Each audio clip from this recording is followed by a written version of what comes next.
Bye. Go on the stairs, girl.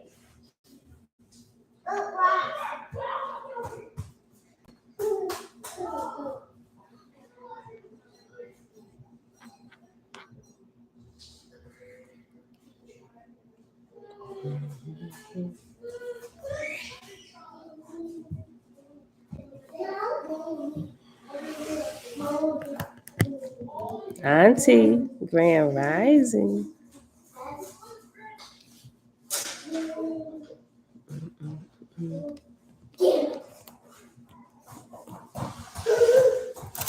Little girl. Oh, girl, don't be playing with my rocks. Go put it back in my plant. Let her put it back. Let her put it back. Give it back to her. Little girl. You have to put it back.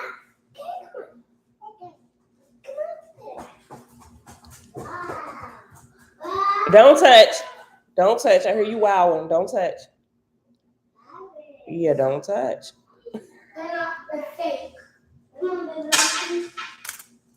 Y'all going back upstairs. Mom, you're not putting it back. Little girl, put that rock back in my plant. Don't okay me. Put it back. You have to put that in here. Okay? Ali. Shalom. The Nat Grand Rising. Mom. Shalom. Shalom. Joy. Hey, girl. Hey. Yeah. Let me just apologize ahead of time for any shenanigans that may pop off this morning here in my background. You know, the grandbabies here every weekend, and now they seeing new furniture and doodads come in. You hear them like, ooh, because they were asleep when Elijah brought them in the house last night. So now they walk through the house looking at stuff.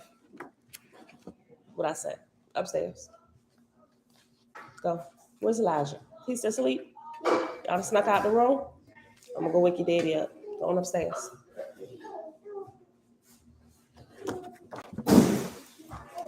Okay? Set apart living. Grand Rising, Grand Rising. 62. Elazar, Shalom, Shalom. 62. Have y'all read through the book of Judgment yet? Boy, I couldn't go to sleep last night. I was up. Oh my goodness. I was up. I fell asleep. Then I got back up again and like 4 reading it till I fell asleep again. Yo, it is so good, especially like the last few chapters of chapters 36 and 37 about how God showeth how he hath wrought. And it's just talking about how the times and how they changed over the ages, and what was accepted then is not accepted now because of how the Father builds his house, right? Calls it the edifice and everything. And at each state there was a certain thing that had to be done because for this time this is what had to be done. But now that we're a little bit later in the building of the edifice of the house, there are other things that need to be done where some of the older things should be put away, especially some of the earlier religion type things and stuff that they were doing. Oh, this was so good.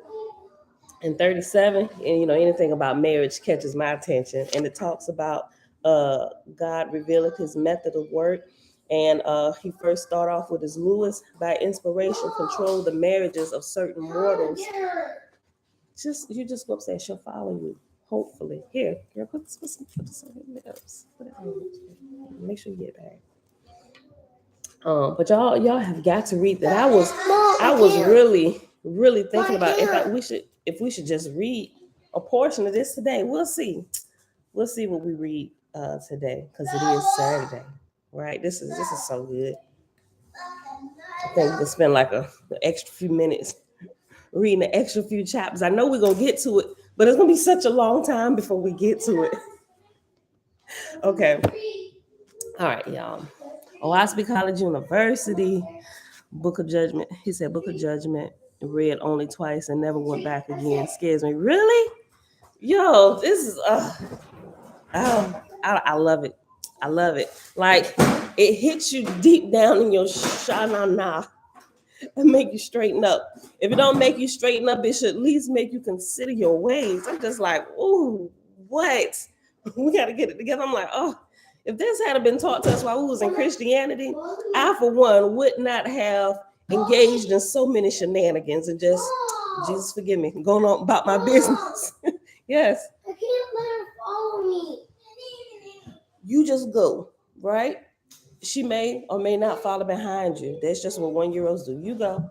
You go. I'll take care of her. Little girl, if you're going to be down here, you better not touch nothing. All right, y'all. So happy. Anita, shalom, shalom. So happy Saturday, beautiful people. Back upstairs, everybody. Mom, Bella? you just want to sit down here and be quiet. Yeah, see, we tried that a few mornings, and it doesn't work out how you tell me it's gonna work out. So go upstairs.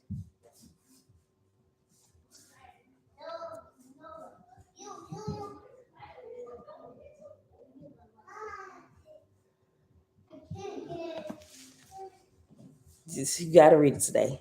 Read it today. Tiffany, hey girl, hey. Oh, almost not Facebook call. I'm sorry. Uncle Nathaniel. Greetings. Okay, beautiful people, let's get to it. It is Saturday, July the 30th, 2022, day 172 of year 4 of reading through the books of the law and the prophets, and on the 4-year consecutive day count, day 1190. And today we are picking up on page 362 in the book of Wars Against Jehovah, found in the Oahspe. Yeah, that's it. Let's just get started. Father, we thank you for another day. We just thank you for the wherewithal and the curiosity just to keep searching for the truth. And we thank you that we find it and that we can test it, and then we can apply the good things to our lives. All right, that's it. That's it. I try to keep my prayers nice and sweet, right? Yes, baby. Don't mess with it. Go upstairs.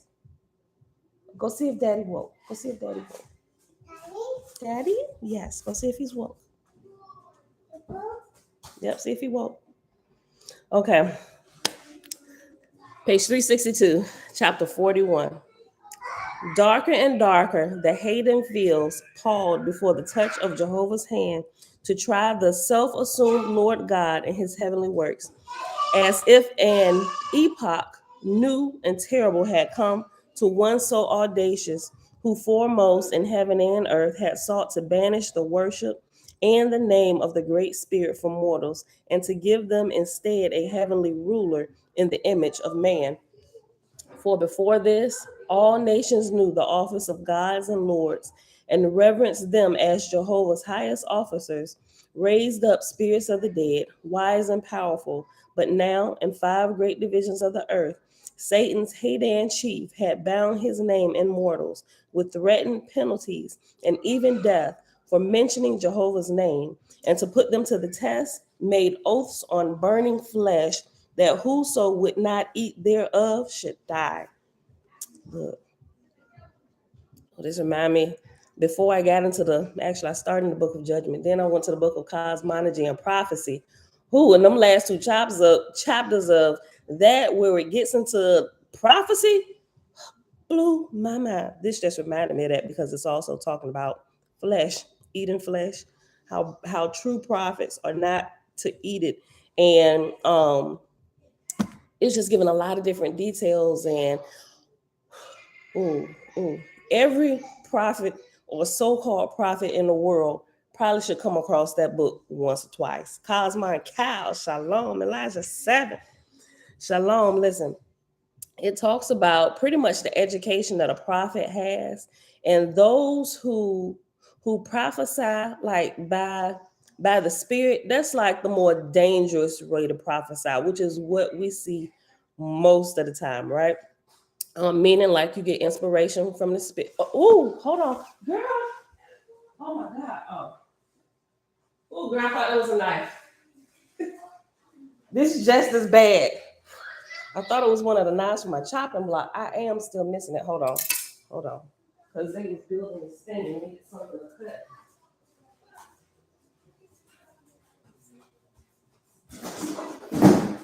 Girl,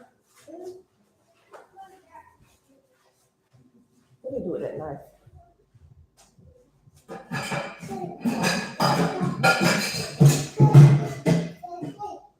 Yes, girl. Oh, okay. Whew. They, instead of finding scissors, they pulled one of the knives from my Ninja Ginsu knife block, and they used it to cut the little things off the package they was building. I didn't see it back in the block, but it's over here in the sink. But I saw because the handle is black, and of course the blade part is silver. And when she walked past and swung it, that's what I thought it was. Hold on, babe, babe, call him and stand on. Done. Go tell Dad. I said call him from Staff Zone. Say call him at Staff Zone. At Staff Zone. Okay, say call him Staff Zone. Yeah, go say it to that. Call him Staff Zone. Yes. No, you cannot get a cookie. Cookie, can I get a cookie? No, you can't. Okay. All right, y'all. I'm sorry. What was that? Oh, I was talking about the book of cosmology and prophecy, where it talks about like the how you develop as a prophet, and it's literally going through education, right? And it says for those who have gifts, don't just rely on the gift. So if you're really sensitive to the spiritual realm, which is where I try to grow it, if you're really sensitive to the spiritual realm and you have certain natural gifts, don't just rely on your not you hear what I say? Hold on, y'all. I'm sorry, Facebook, hold on just 1 second. I gotta pull this number up.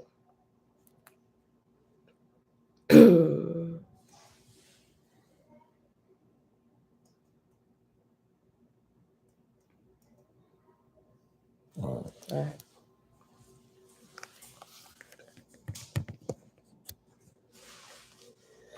But not to rely on that, because sometimes it's possible that an evil spirit could talk to you. And if you don't know how to decipher between the two, you might get off somewhere, right? So I was like, yeah, that's good. Well, yeah. But it tells you how you should develop and how prophets should understand vortexia and all the different things, and even talk about something that blew my mind. Look, I be jumping ahead and I be ready to jump back here, but I don't want to skip anything, because if we jump ahead, then we miss like the building up to everything. We miss little bits and pieces. But it started talking about color and sound. Remember, it talked a little bit about it before in the book of Divinity, and they said color and sound is literally the same thing, but the body perceives the two in a different way. The eyes perceive it, perceive the sound by color, and the ears perceive the sound by the actual tune or whatever. But he got into that a little bit, and it was just like blowing my mind. I'm just like, and I literally had to read over that chapter like 3 different times just for it to like really sink in, make sure I was understanding what it was saying. But it's just like, I even sat there for a second. I'm like, what manner of beautiful words strung together are these? Like, because I'd never heard some things explained the way that it explains it back here. I'm just like, yo, we got to hurry up and get to this part, but I don't want to skip anything. But I think we may pause just a little bit before we get to the end of our time today. And we're going to hop back into the book of Judgment, like, because I don't really want to wait that long. We're going to read it again when we get to it. But like, if y'all ain't read it, I'm going to read it to y'all today. Key, shalom, peace, and light. All right. Let me hop back here. Verse 3, chapter 4, page 362. For this, let me go back and read. Let me just start on. And I'm going to stop hopping in with the stuff I've been researching. Okay. Darker and darker, the Hayden fields pawed before the touch of Jehovah's hand to try the self-assumed Lord God and his heavenly works. as if an epoch new and terrible had come to one so audacious, who foremost in heaven and earth had sought to banish the worship and name of the Great Spirit from mortals, and give them instead a heavenly ruler in the image of man. For before this, all nations knew the office of gods and lords, and reverenced them as Jehovah's high officers, raised up spirits of the dead, wise and powerful. Hold on. Y'all got my headphones. My big Sony ones. Are those mine? Those your mama's? I don't know, they were inside your mind. So I assumed it was Did like you these, bring them like in? No, wait. Did you bring them inside your mind's room? No, the ones I brought with my mother, so she got them. So those are mine. I was looking for them. Did you get anything of what I said to you last night? I did. And thank you for putting that together. Where I thought I saw the knife. Where is the chopping block knife? The knife that I use, I put that back in. Okay, so it's one missing. Yeah, that one. I had no idea. I was wondering that. See if it's in the dishwasher. Yeah, I know. Baby doll came running through here and she had flashed this, and I thought it was the missing one, but of course it was the pick. All right, y'all, be safe. I thought I saw it and I just realized that that's not it. Cookie. My Yeah. dad said I'm gonna get cookies. Well, tell your daddy. Cookie said he need to come get you cookies himself. Okay. Verse 2.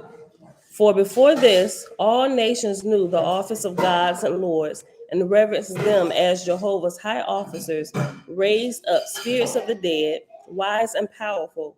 But now, in 5 great divisions of the earth, Satan's hating chief had bound his name in mortals with threatened penalties and even death for mentioning Jehovah's name, and to put them to the test, made oaths on burning flesh, that whoso would not eat thereof should die.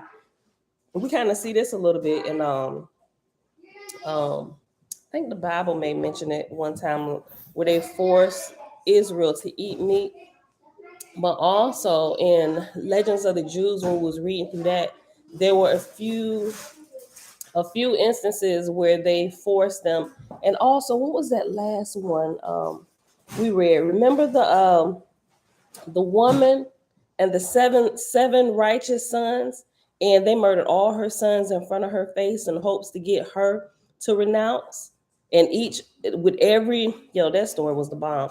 With every son, her faith just got stronger and stronger, because even her sons didn't give up. Like, mama, keep going. When my spirit is released from here, we got you. We backing you up, right? And then when it got to the last son, and they killed their father first, because he wouldn't put flesh in his mouth. Remember, he was one of the oldest, wisest men for his community of people.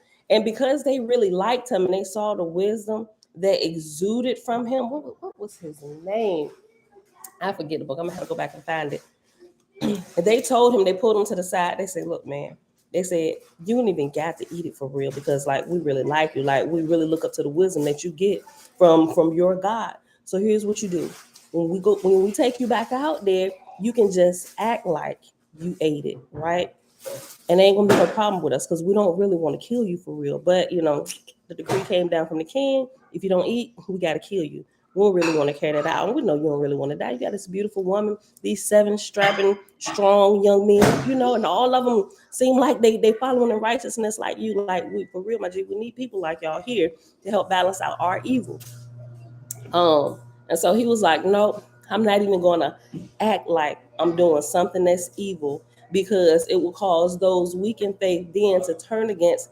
And in that book we was reading, I gotta remember which one it was, but he was saying it will cause those who are weak in faith to fail Yahuwah, and even though they don't know that I'm acting like I'm eating meat, because they was going to get some plant-based thing and give it to them, it looked like meat. They was going to fool everybody else in order to get them to fall in line.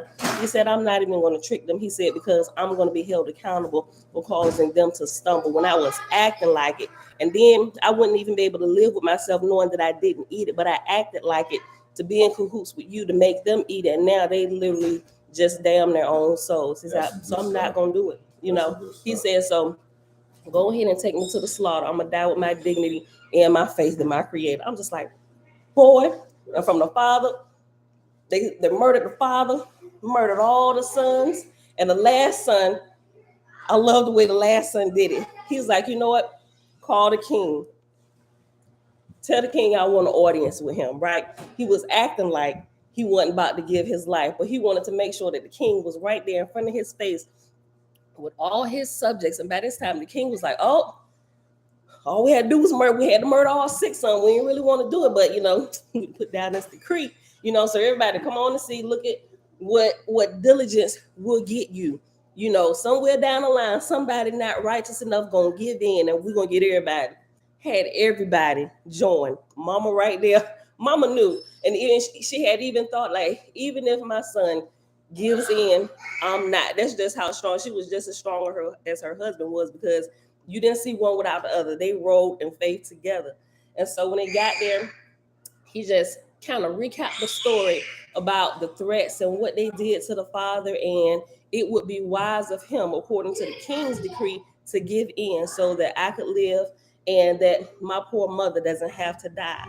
But then he got into it. He said, but let it be known unto you that just like you murdered them, you will have to murder me too. Right? And I was just like, yo, God. It hyped me up, and I wasn't even under the chopping block. I was like, I will hope that something ever came to that. I would have the strength and the faith to stand up under the scrutiny and the knife, just like they did. But anyway, I gotta find that. I gotta find that when we read that. It was not more than a couple months ago. That was probably like the end of last year. Yeah. So okay, let me get back to this, y'all. I began sidetracked a lot. Okay, verse 3. For this was the criterion before the courts, that they that refused fish and flesh food, or would not pollute the body by noxious drinks and smoke, intoxicating to the senses, were possessed of Jehovian worship, and so deserved torture and death. He said, all the ones that's trying to keep their temple clean and they think they better than us, they need to die, right? Let them die with their Jehovah worship, right? Let me read that again. It's so good. For this was the criterion before the courts, that they that refuse fish and flesh food, or would not pollute the body by noxious drinks and smoke, intoxicating to the sense, were possessed of Jehovian worship, and so deserved torture and death. What's that? I will. I will. As soon as I'm done, whatever you want, baby, I got you. What? Whatever you want, I got you. Verse 4. So the names, of the Lord and God and Lord God and theirs. Let me just make this known to you, Mr. Murphy. When I say anything, when I say that like on public TV, I'm talking about food cooking on the stove. All right. You said it's not. Are you really gonna say that? Oh yeah. Eleazar, that was his name. Cosmo Cow, thank you. It was Eleazar. Yeah. You don't want to give me everything, Babe. You don't. Listen, you know what? We really should start like a marriage thing where we can have these candid We already type conversations. Marriage conversation. If you want to do this online, then maybe we should Why you only gonna say like it's only online? No, it's not. No, but I'm saying we don't talk like this every day. Yeah, we do. But I'm just saying, it's kind of put me on the spot when I'm in front of a live studio audience. Cosmo Cow said Eleazar was old at that time. He said, I ain't came this far to stop now. I ain't going to trick the Israelites that come after me. That's right. Eleazar got up there and threw himself on the rack before he betrayed the ways of the Most High. That's right. And look, that's right. I'm glad you said that. The last son did the same thing. Before they even had a chance to come slaughter him, he threw himself on the fire. Everything they was burning him up and killing him on. They said, you ain't got to kill me because I'm gonna give my life for what I believe. He ran and jumped on that day. I was like, we got a lot of work to do. Because I would have been like, how we gonna get out of here? I was like, oh, I like the heat, but I don't like that much heat. Father, you still need to work on me. Just hide me away. Tell me a cave I can go to till you build up the strength in me Okay. All right. Look, no, seriously. I will hope. I will hope if it ever came down to that by that time I'm strong enough to where I don't even flinch. I don't even flinch. Stephen, shalom, shalom. Yep, just like the three Hebrew boys, right? Okay. Verse 4, page 362. So the names of Lord and God and Deus had now become for 1,000 years fixed in mortals' minds as the Creator, a large man sitting on a throne in Horeb, his heavenly seat, watched and guarded by his son Anubi, keeper of the scales and of the gate to heaven, to make a plausible story of which the angels, through oracles and magicians and priests and prophets, proclaimed that in the beginning God created the heavens and the earth and all things therein and thereon. And he was tired and rested. And as if creation was a completed work, left certain laws to run the world, left certain laws to run the wonderful machine, whilst he sat afar off, looking on, smiling at the pranks of mortals and their failure to understand him, with the devil and a horrid fire to torture their souls if they sang not the praise of this compounded false Lord God. Thus turned he, their false God, the voice of mortals from him who was ever present, whose speech hath every soul heard, whose presence moveth all things in heaven and earth. Hey guys, chill. Quit running up and down my stairs. The false God turned them to sing and pray to himself, so he should clutch and bind their souls in endless slavery, untaught, half fed as drudges, to bring into his capital provender and building stones to glorify him forever. Over Japheth, far and wide. Over Japheth, far and wide, this traitor to Jehovah had sealed in stone and papyrus and wood and sacred cloth his name, Hojas, to suit the panic voice, as whilst in video he made them engrave it Dias to fit the Vedic tongue, and thence in Phanis to suit the higher spirited race, Adonia Egad, and over to Hellas, and in distance and bastard Greece, whispered Zeus, saying, these words are watchwords to gain Anubi's ear, and to turn the scales for endless paradise. Go ye slaves, engrave my names, and in mortal libraries register my great exploit of how I created the world, and make me spotless, pure, letting sin into the races of men by Osiris's cunning tale of Eve's weakness by fault of the earth. For I am not come like Jehovah's captains, spirits sent to rule men for a season, but a very God of blood and bones, who once, in terrible anger, flooded the earth to drown my disobedient sons and daughters. Boy, I bet they would not have realized at this time how far these stories would carry on into the future, right? Like we still dealing with correcting these shenanigans now. So much so that people don't even believe it. Don't even believe that we might have inherited a lie. Make ye them to tremble and draw long breath when my name is spoken, or mine own soul I will hurl heaven and earth into endless chaos. Pressing downward, GA came slowly and surely. The very motion spake as a million tongues, serious, awful. For many on every side of the host of a Nusahaj were for many on every side of the host of a Nusahaj were deserting him, as one in a small way may see on a sinking ship how the expert swimmers with strong arms leap into the water boldly and swim for the far off shore, whilst the helpless in frantic rage cluster fast upon the distracted officers, blocking them from doing good. So began the tumult in the fast descending plateau. horrid, which was increased 100-fold by the flood of Juhas, cast upon Deus's kingdom by his own traitorous false gods. This is good because what we was just talking about, the last son just running and jumping in the fire, he would be considered one of those strong expert swimmers. Let me just read this whole verse again. Pressing downward, Ga came slowly and surely.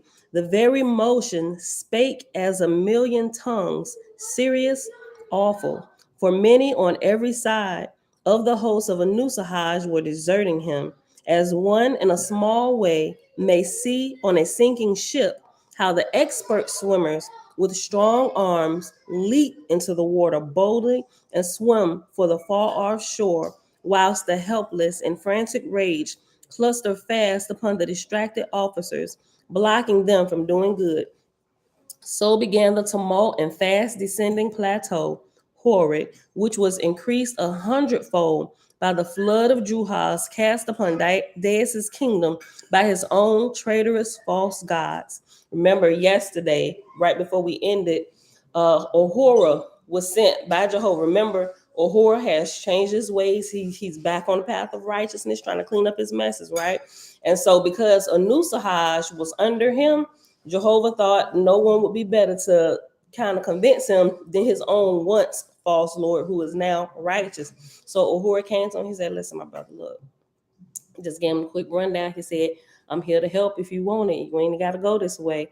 And he was like, no, we got it. We got it, homie. Even while his kingdom was being flooded with hundreds of thousands of millions of Druhas, he's standing there lying to Ahura saying, no, we got it. It's under control. We got it. And really, he panicking on the inside because he don't know what to do. But his pride has so taken him over that he couldn't just say, help me, please. Verse 9, page 363. Yeah. Deus's generals and captains first tried music to hold the 40,000 million to peace and order, but the Essenars themselves took fright and by the million fled, flying down to the earth to Osiris or Taean's or Sudga's kingdom and overflooding mortals with ghostly revelries. Next, by parades and rites and great processions, did Deus's officers seek to divert the panic-stricken millions. Thus, for years, this maddened god with wonderful strength of will almost held his own, inventing tens of thousands of stratagems. But at last, in the downward course, horrid touched upon the corporal earth, and suddenly, as if startled by the shock, the frantic millions screamed. Then, alas, all order died. The doors of hell were opened. Anusahaj's throne and capital, with all their splendor, the maddened mob broke loose to pillage or to destroy. And then rushed in the fault finders, shouting, thou lying God, but like a man, who art thou? And thou, a newbie, deceiving judge, 1,000 horrid deaths to thee.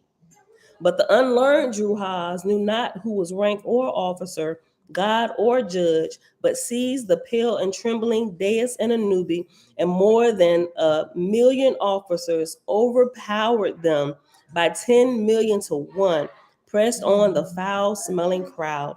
And now, with blows and kicks and cuffs, on every side began the awful fray. We know what's happening right now, right? This dude being put in a knot. Who had tried to save him.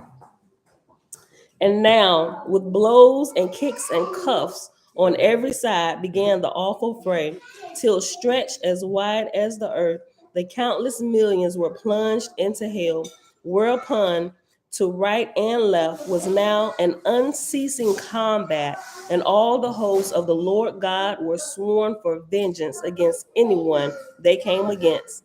Then came the torturers, casting into the hell's most offensive smells and suffocating gases, crammed in the nose and mouth of their victims. No more were the Lord God and Anubis seen, but swallowed up in measureless darkness, where every soul sought nothing good, but labored hard to give unto others excruciating tortures for vengeance' sake. She's so obedient. She running gonna do what she said and just come back and do what she was doing. Come back on. Listen, Where they at? that was the end of chapter 41, y'all. Yeah. 42. Come on. Listen. Wow. Being a parent and having our grandchildren present. Hey, dude. What I'm reading through here in Oahspe is really making a whole lot more sense, right? You know how okay, so it talks about, okay, let's, for example, the guardian angels, right? So the guardian angels are assigned a certain number of mortals, which is kind of like how when new humans come into the earth, they are assigned like two parents, right? They should be together to kind of help build the family for all those that come in, right? And they need to figure out how to control the family, how to help these children grow, educate them and everything, right? But when you have a whole bunch of them, small children together, I started thinking about in here where when after the spirits pass away, and if they're in the degraded state and they become druhas, fetals, or familiar spirits, how it's easy for them to just start off and just go do anything, and they really put the ashars to work. Like they really got to earn their title. They figure out ways how to catch them. It's literally like a daycare down here for our guardian angels. Like we can see it on our level with our families, everybody running around doing what they want to do till you learn how to control it. Or if you ever spent time working in daycare or know somebody that does and listen to their stories, yo, it's the same thing. We're experiencing the same crap. We're trying to get all these souls under control on every level, here in the flesh, in the corporal realm, and when they get out of the spirit. If they hadn't gotten it under control before they were born into the spiritual realm, right? I'm like, the whole earth is a friggin' daycare. It really is. And it starts at the lowest community and governments, which is the family. Why you following me? Okay. Huh? Okay. You following me for food? Chapter 42, page 363. You God in Jehovih prayed Jehovah what he should do to release Deus and Anubi.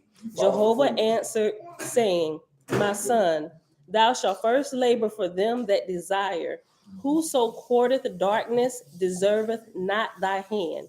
I have proclaimed from since the olden time, warning to them that put me away, but their self-conceit, they denied my person and power. Oh, we definitely got to read the book of Judgment today.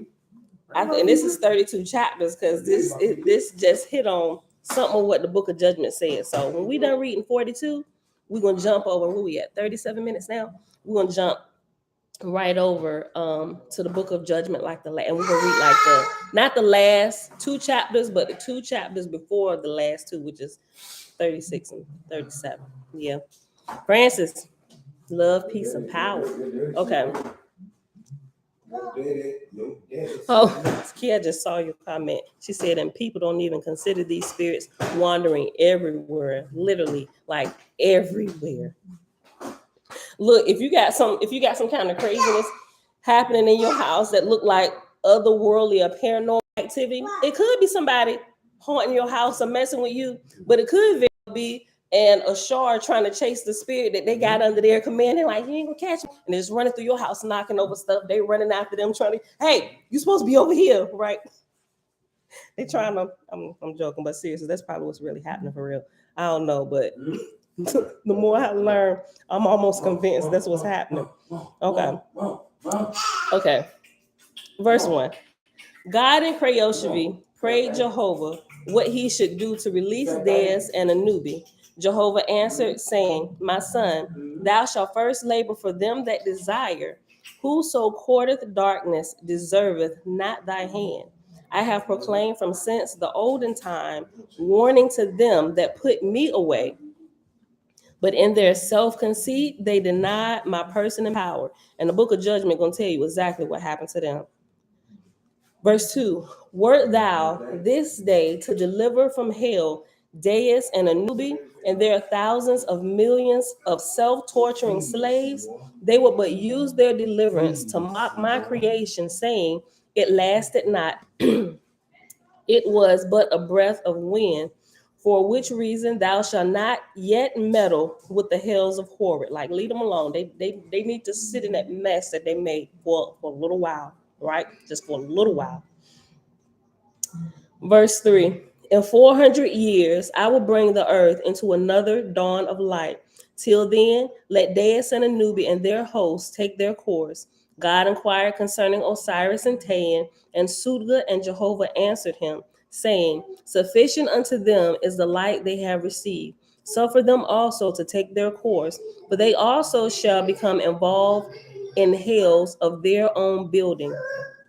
But be thou attentive to my chosen, the faithest in all parts of heaven and earth. Yo, book of Judgment. What I'm about to read y'all is talking about this in detail. Hold on. We got to read this today, which is probably why I was led to read it yesterday. Okay, because it really goes together. Okay, I'll be super excited, y'all. Okay. Verse 5. But be thou attentive to my chosen, the faithest, in all parts of heaven and earth, not suffering one of them to fall into the hells of my enemies. God acquainted Ahura with Jehovah's words, and then Ahura prayed to Jehovah, saying, O Father, grant thou to me that I may go to Osiris and to Taan and to Sudga to plead thy cause. Behold, the Lord God is locked up in hell. Even high-raised gods would not find it safe to go to him. Jehovah said, Why, O Ahura, desirest thou to go to Osiris and to Taan and to Sudga? Knowest thou not how difficult it is to alter the mind of a mortal man, and yet these self-gods are tenfold more stubborn? I like this. Tabitha, shalom, shalom. Remember, y'all, Keon Cooper is Tabitha. Every time I see Keon, I just, it clicked already, So Keon Cooper, remember, that's her son's account. Okay. Verse 7, page 363. Jehovah said, Why, O Ahura, desirest thou to go to Osiris and to Taan and to Sudga? Knowest thou not how difficult it is to alter the mind of a mortal man, and yet these self-gods are tenfold more stubborn? Ahura said, I know I cannot change them. To break this matter of conceit, and all learned men are liable to fall therein. None but thou, O Jehovah, has power. And after none but thou, after thou is reference number 17, and down at the bottom, thou, it just says thee. So in the previous version, it had thee, but this updated version has thou. None but thou, O Jehovah, has power. But these self-gods were long ago my most beloved friends. Behold, I will go to them as a father would a son and plead with them. Jehovah gave permission to Ahura to visit them, the three great self-gods. So Ahura fitted out an otivan, and with 10,000 attendants, 1,000 heralds, and with 5,000 musicians, besides the officers of the fire ship, set sail for Chesugal, Taan's heavenly place over Japheth. And when he arrived near the place, he halted and sent his heralds ahead to inquire if he could have audience with Taan. Taan received the heralds cordially, and being informed of their object, sent back this word: Taan, the most high ruler of heaven and earth, sendeth greeting to Ahura, commanding his presence, but forbidding Ahura and his host from speaking to any soul in Chesugal save himself, Taan. Ahura received this insulting message with composure, and then proceeded and entered the capital city, the heavenly place of Taan, where he was met by 1,000,000 slaves arrayed in the most gorgeous manner. These conducted him and his attendants to the arena, where Ahura was received by the marshals, who brought him to the throne, leaving the attendants in the arena. Hey, guys, calm down. And whose TV is that? Is that Elijah's TV? Is he woke? Ask him to turn it down a little bit.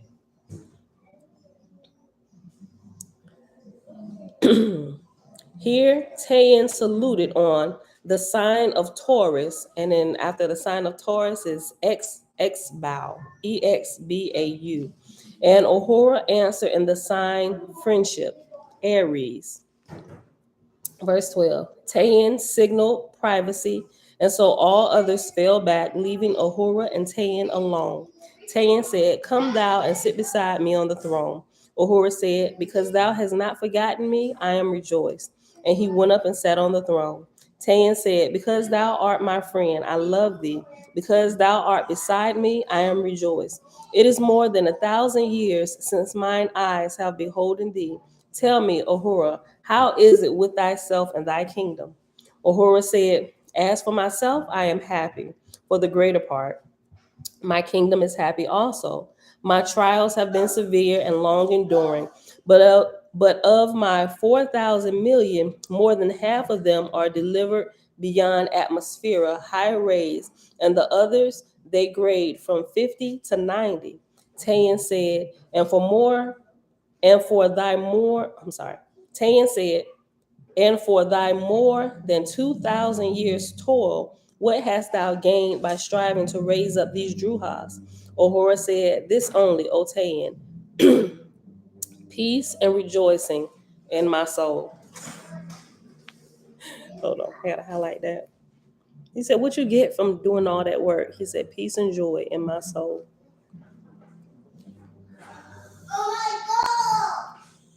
I bet he wasn't expecting that. Tan said, hereon hang two philosophies. One seeketh peace and rejoicing by laboring with the lowest of the low, the other by leading the highest of the high. As for myself, the latter suiteth me better than the former. I tell thee, Ahura, all things come of the will. If we will ourselves,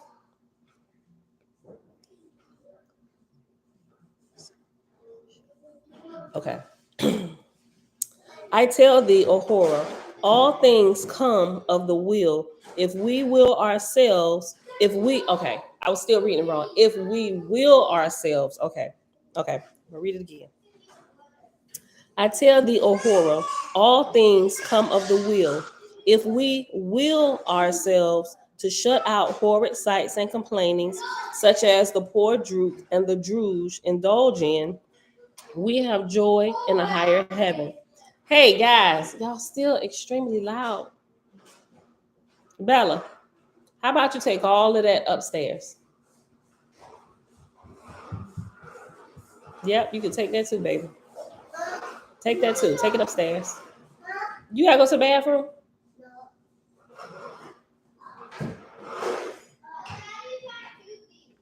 Okay.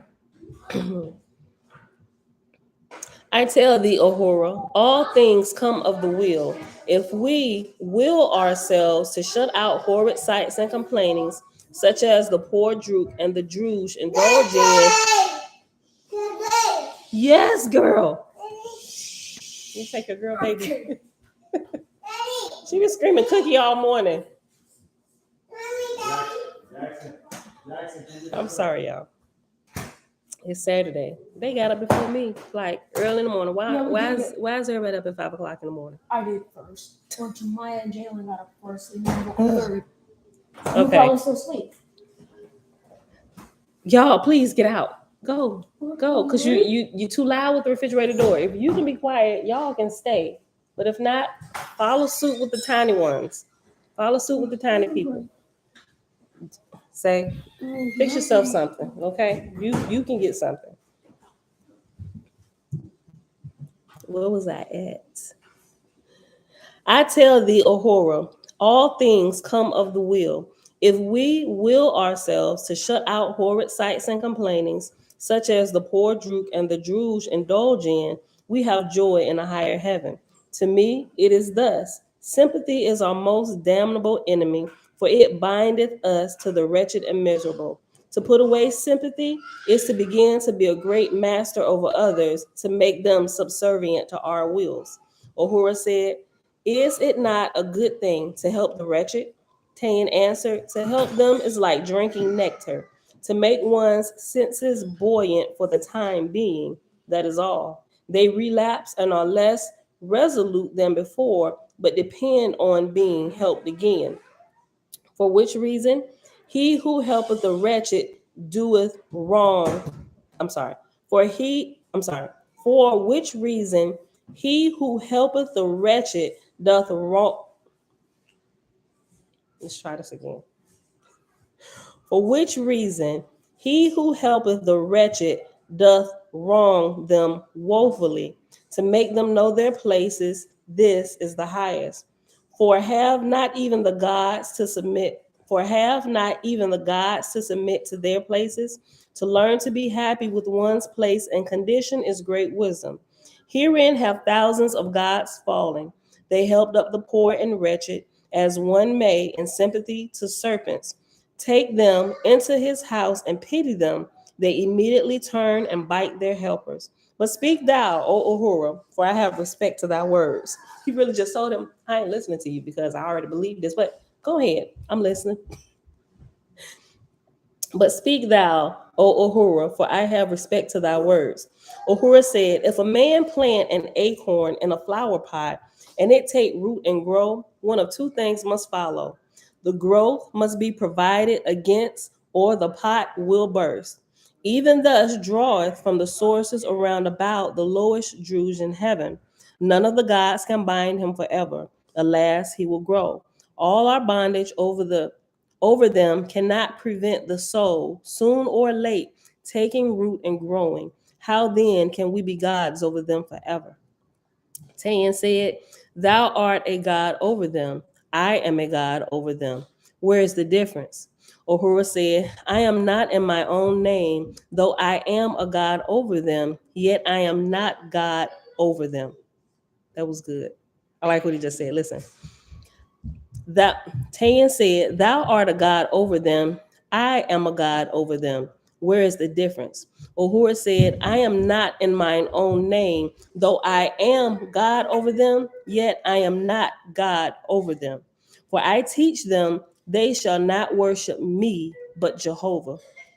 I train them that I may raise them away from me, just like we raise our children to become dependent and go away from us so that they can kind of repeat the same thing. I'm telling y'all, everything that we will be doing, we are already doing. We just need to realize what we're doing so we can get on board with the program. For I teach them they shall not worship me, but Jehovah. I train them that I may raise them away from me. Neither do my people serve me, but serve the Great Spirit. Thou teachest thy Druhas that thou art the all highest, and that they shall be contented to serve thee everlastingly. Thou dost limit them to the compass of thy kingdom. I do not limit my subjects, but teach them that their progression is forever onward, upward. Tan said, how do we not know? But the time will come unto them, and they shall say, alas, I was taught in error. They told me there was a great spirit, a person comprising all things, but I have found him not. Will they not then revolt also? Was not this the cause of Deus's fall? Had he searched the heavens to the extreme, but found not Jehovah? I'm sorry, he had searched the heavens to the extreme, but found not Jehovah. Then he returned and possessed himself of heaven and earth. Although he failed and is cast into hell, it is plain that his sympathy for Druhas caused his fall. From his errors, I hope to guard myself, for I show no sympathy for the poor or wretched. Neither will I permit education on earth or in heaven, save to my lords or marshals. When a mortal city pleaseth me not, I will send spirits of darkness to flood it unto destruction. Yea, they shall incite mortals to fire the place and to riot and death. Thus will I keep the Druhas of heaven forever busy playing games with mortals, and in bringing provender and diadems to forever glorify my heavenly kingdom. What a selfish soul. Uhura said, where in all the world hath a self-God stood and not fallen? Tayan said, thou mayest ask of mortals, where is a kingdom or a nation that stood and hath not fallen? Yet thou perceivest nations continue to try to found themselves everlastingly, but they are leveled in time. Things spring up and grow and then fall into dissolution. Will it not be so with ourselves in the far future? Will we not become one with the with the ever changing elements and as nothing and wasted away? Ahura said, one might say of man and spirits, there were some seeds planted, and many of them rotted and returned to the earth, but others took root and grew and became large trees. But yet, is it not true also of the trees that they have a time, for they die and fall and rot, and also return to earth? Ahura continued, admit this to be true, O Tan, and that the time may come when thou and I shall pass out of being. Doth it not follow that for the time we live, we should contribute all we can to make others happy? Tan said, if by doing, if by so doing, it will render ourselves happy with no danger to our kingdoms, then yea, verily. Oh my gosh, the book of Judgment talks precisely about what he just said. Yo,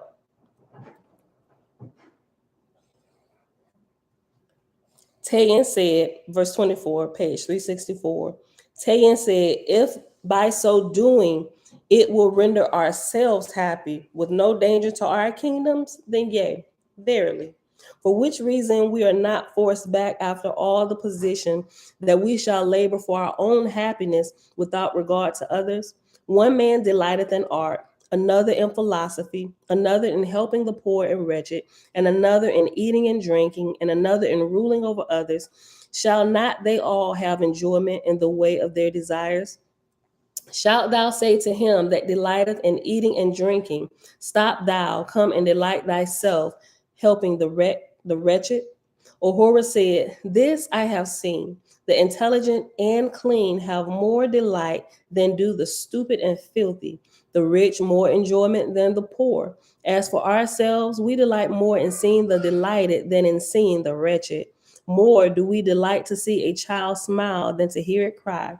But there be such that delight more to make a child cry than to see it smile. But such persons are evil and take delight in evil. Shall we then indulge them in their means of delight?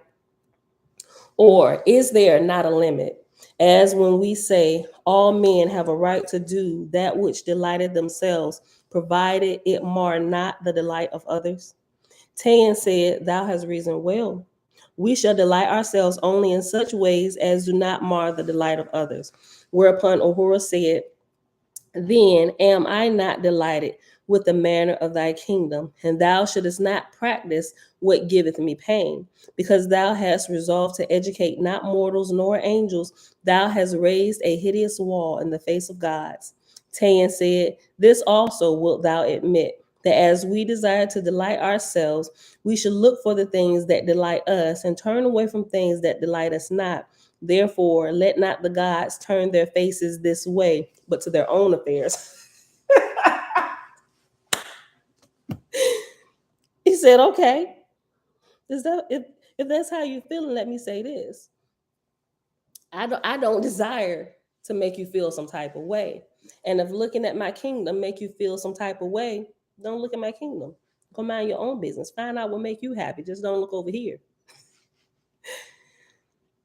Verse 28, Ahura said, thou art wise, O Tan, but this I have found, that something within us groweth, that will not down nor turn aside. In the beginning of life, we look to ourselves, which is the nature of the young. But when we grow, we take a wife, and we delight to see her delighted. Then cometh offspring, and we delight to see them delighted. After this, we delight to see our neighbors delighted, and then the state, and then the whole kingdom. This delight to be delighted groweth within us. I might have to use this, the delight to be delighted. That might be in our title today, just because it's fun to say. This delight to be delighted groweth within us. And when we become gods, we delight no longer in the delight of a few only, but we expand unto many kingdoms. As for myself, I first delighted in the delight of Var-Pishanaha, but now I delight to see other gods and other kingdoms delighted. For that I have come to thee.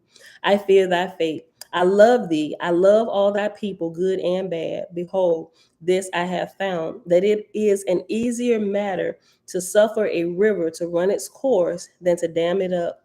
to dam up a river and not have it overflow or break the dam, this I have not found. The course of the spirit of man is growth. It groweth onward like a running river. When thou shuttest up the mouth, saying, thus far and no farther, I fear for thee. I tried this matter once. I was flooded. The dam was broken. I see thee shutting out knowledge from mortals and angels. But I tell thee, O Tan, the time will come when the channel will be too broad for thee. Oh, this is so good. This is so good. This is so good. Verse 29. Tan said, how shall I answer such great wisdom? Where find a God like unto thee, O Ahura? And yet, behold, the Lord God Anusahaj toiled with thee hundreds of years and learned all these things. Yea, he traveled in the far off heavens where there are gods and kingdoms which have been for millions of years. And he came back and renounced the great person Jehovah.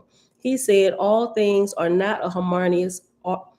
He said, all things are not a harmonious whole, but a jumble, a disordered mass, playing catch as catch can. I like that. Playing catch as catch can. Verse 30, Ahura said, and what hath befallen him? And is here not a great argument? For we behold in all times and conditions and places in heaven and on earth, wherever people assume doctrines like unto this, and they begin to go down into hell. They flourish a little while, but only as a summer plant to yield to the winter's blast. For this have I seen for a long time coming against these heavens, even thine, that as darkness crushed dayest, so will thy heavenly dominions soon or late fall, and in the shock and fray thou wilt suffer a fate like unto Deus. Tayan said, for thy wise words, O Ahura, I am thy servant. I will consider thy argument and remember thee with love. In 1,000 years from now, I may be wiser, and I may have my kingdom so built up that it will be an argument stronger than words. Hereupon the two gods brought their argument to a close, and Tayan signaled his vice gods and marshals, and they came, and when Ahura and Tayan had saluted each other, Ahura was conducted away from the place of the throne, and after that, beyond the capital. The vice gods and marshals delivered him to his own attendants, and with them he embarked in his Otavan and set sail for Sudga's heavenly kingdom over the land of Vidu. Bro, that was good. But we're gonna pause. Look, we at it's Saturday though. I did not think it was going to take us to the end of the hour, but it's Saturday, so we'll probably take the next 30 minutes and hop right in to the book of Judgment, right? Hold on, look. Come right here. So just to further give clarity to this, and I guess we're going to find out if Tan actually follows Ahura's advice, right, and save his kingdom from the fate that Anusahaj is currently suffering. So we're going to come back here. Let us hop. Now, I don't ever recommend starting at the end of a book, but because I did last night and I was going through it, and then all of this, it just caught my attention. First, in chapter 35, something popped up about the Sabbath. And of course, I can't let that go by without reading and going back and reading a little bit further just to make sure I understand it. So I highlighted this portion about the Sabbath, right? Which makes a whole lot of sense, right? Let me just read it. Chapter 35, where it was going through giving up a different, it's kind of like giving an updated. Okay, so remember how earlier in the video I told you where there were different things that were okay for different ages? Okay, so in chapter 35, it's telling you about some of these things that have now been outdated, and the Creator, Jehovah, has rendered judgment against these particular things that people were still doing that he don't want them doing anymore, right? So, so like verse 7 of chapter 35 says, judgment is rendered against the laws and governments of man in all cases where they prevent the liberty and choice of man to his avocation and knowledge. So at this time period, page 696, I'm sorry, y'all. I hopped to page 696, which is where chapter 36 of the book of Judgment starts. So we're going to read 696.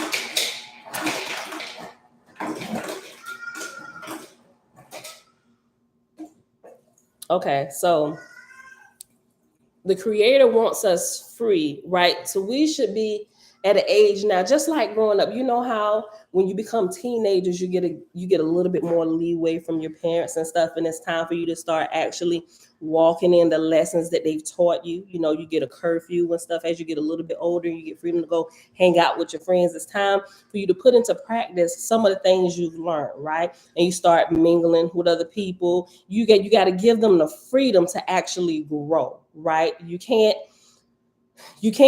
Lord, like that time has passed to like keep them close and tight to you as a parent, because they don't know any better. They still young. They get themselves in trouble. They don't know this. You got to thoroughly teach them. But the time is coming now where they can begin to exercise their own judgment and begin to choose. Because what I began to realize, that when you do that, it actually not only does it help develop the faculties, your critical thinking. Okay, what did the Creator say? How does this work? It should get you thinking and literally taking responsibility for your own life and giving you the opportunity to choose to do what's right or to do whatever the heck you want to do, right? It gives you the opportunity to choose, right? It takes you from being under your slave master, right? Parents can kind of be considered as slave masters until their appointed time, and now you no longer need to be although you're still under our tutelage, whatever, because still we're your parents, you can always come back to us. But there's a time that comes where you get to leave out of our house and you can create your own rules, right? You can become your own slave master when you have children. That's probably a bad word, but for the sake of the Oahspe. Turtle. We got all kind of wildlife running through here. It's a bunny, Peter Rabbit that be hopping through your home. Let's see the turtle. Oh, yeah. Yeah, they're gonna be all loud. We be having rabbits, turtles. It was a huge frog back here. Okay, they just being attracted to our house. Hummingbirds in the front. You know, they just follow us everywhere we go. Right? I think it's the frequency we on. Okay, listen. What you about to say? You about to say something smart? Okay, babe. Okay, so it's just like that, and so as I was, babe. And so when I was reading through here, I had a little bit better. It was giving me a little. Quit sidetracking me. I'm almost done. I gotta get through this. We're already at the hour mark, but it's gonna take us about 30 minutes, probably 30 minutes to read this, right?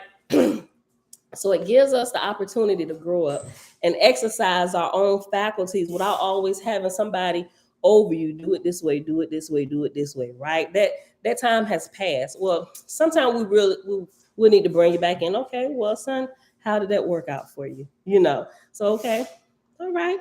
That was good. What do you think you could change next time, right? The talks that you have with your teenagers, it's like the same thing that's happening spiritually, at least in my understanding. That's how I understand it. Somebody may explain that a little bit differently, right?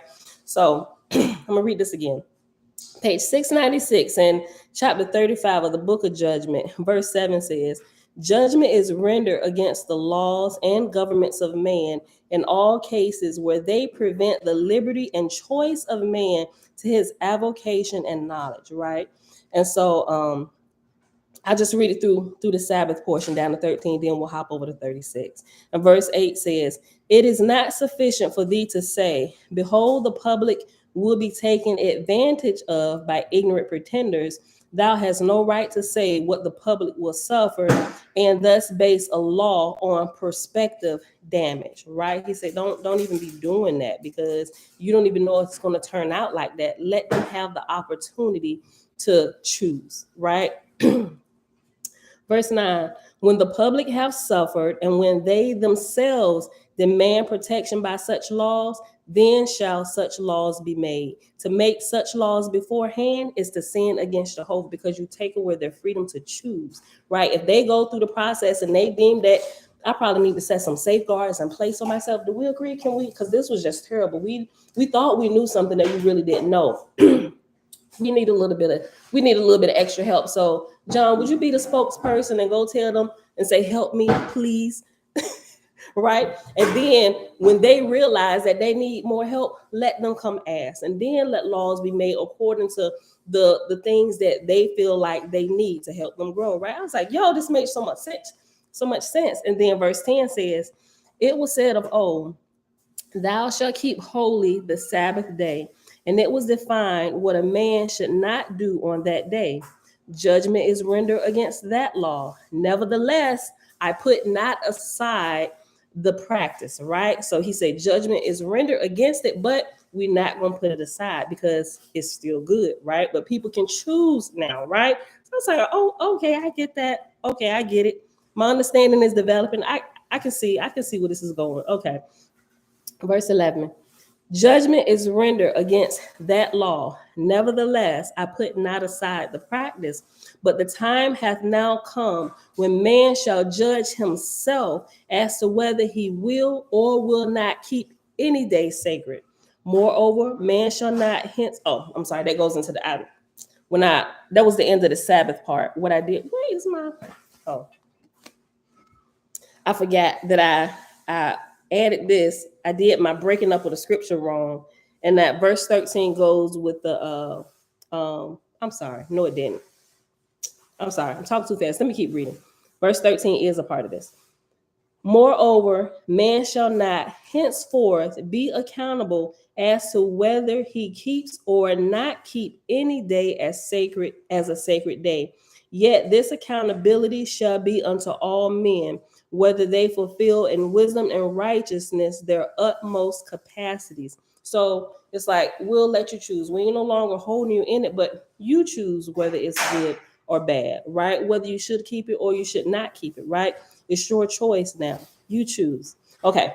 So with that being said, let's hop over to chapter 36, right? And the subtitle to chapter 36 on page 696 in the book of Judgment says, God showeth how he hath wrought. God said, behold the work of my hand, O man, as thou findest an old house no longer habitable, thou sendest workmen to pull it down, and then thou sendest laborers to clear away the rubbish. And afterward thou bringest builders, and they lay a new foundation, larger and broader than the old one, and thereon they build thee a new edifice, adapted with new improvements unto the increase and requirements of thy family. Verse 3, page 397. Even so hath thy God labored for hundreds of years to prepare unto the generations of this day. For I saw beforehand that man would circumscribe the earth, and that all the nations and people thereof would become known to one another. And I beheld also that in the coming time, which is now at hand, the old edifices of doctrines and creeds and religions, as of the Brahmins, Buddhists, Jews, Kayans, Christians, and Mohammedans, would not fulfill the requirements of man. And Christians here is spelled different. It's spelled Kriste apostrophe YANS. And now behold, O man, the wisdom of Jehovah previously. He had permitted corruptions and contradictions to creep into the sacred books of all of the said great religions, purposely and with design, so as to make easy the work of thy God. And when I saw that the coming together of nations and people would require a new religious edifice, I perceived also that the old ones must be cleared away. And behold, I, thy God, went to work systematically, inspiring man to accomplish even what man hath accomplished. I raised up scholars and infidels against these religions, inspiring them to attack the corruptions and contradictions in the sacred books of all these people.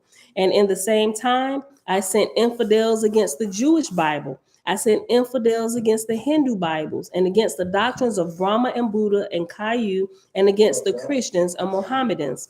And I made the beginning of the work of these infidels and scholars to correspond with the discovery of Gautama by Colombo, and I kept them at their work for 300 years, which was up to the time of the establishment of the Republic of Gautama. Remember, Gautama is America, right?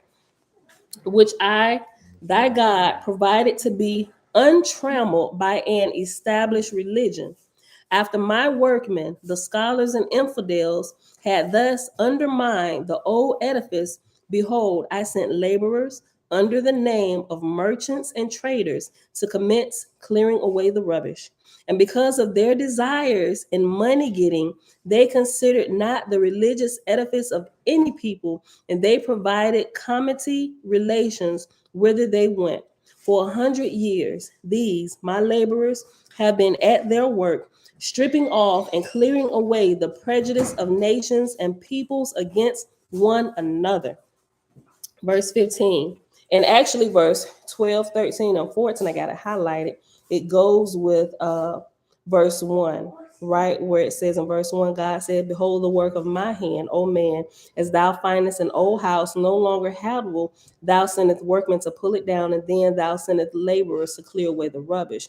And this is exactly what 12, 13, and 14 is talking about when they came and they started attacking the different religions and things like that, which is we are still kind of doing today, right? Just we breaking up all this, all the fallow ground, calling out the contradictions and just different things and making people think, right? Just breaking it up and clearing away the rubbish, right? So we can walk on a clear path. Verse 15, and then behold, I came with my builders, right? Because you can't build a house on top of an old ragged house, right? Just think about in real life. If you're coming to build a new house, a new structure, if the old one is it can't be remodeled, you can't gut it and start. The foundation is probably bad. Tear up everything. Tear the whole building down. Dig up the foundation. Let's prepare the ground again to build a new, stronger edifice, right? The old one was good for nothing but the five. That's why we tore it down, everything, right? Verse 15, and then behold, I came with my builders, and I prepared a new foundation, broader and wider and firmer, for an edifice adapted to all nations and people in the world. First, I sent my miracle workers forth into every quarter, saying unto them, whatsoever was done by the ancient gods and saviors, do ye even so and greater. Okay, and so after workers is reference letter F, and the references for this chapter is on page 700. And F says, I find this term is used in reference to those who are also called suis or mediums. A suis is not only a miracle worker, but one who is clairvoyant and clairaudient, right? Clairvoyant, you can see, clairaudient, you can hear, right? Spiritualists have made the word medium to apply to all these characteristics. A man may attain to the magnetic state, that is, a condition where the spiritual man transcends above the corporeal senses, and yet be neither a miracle worker nor a medium between angels and mortals. Andrew J. Davis wrote books in the magnetic state, yet he was not a miracle worker, nor perhaps ever attained to intelligent communion with angels. The writings of those in the magnetic state are as if from earth looking upward and are vague and indefinite. Writings from miracle workers are as if from heaven looking downward and are definite and to some purpose. A great proportion of the so-called spirit communications are not from angels, but from the medium's own spirit wholly. Are we not then, after all, obliged to judge all writings and speeches according to their merit and without any regard as to whence or how they came? 1882 edition, right?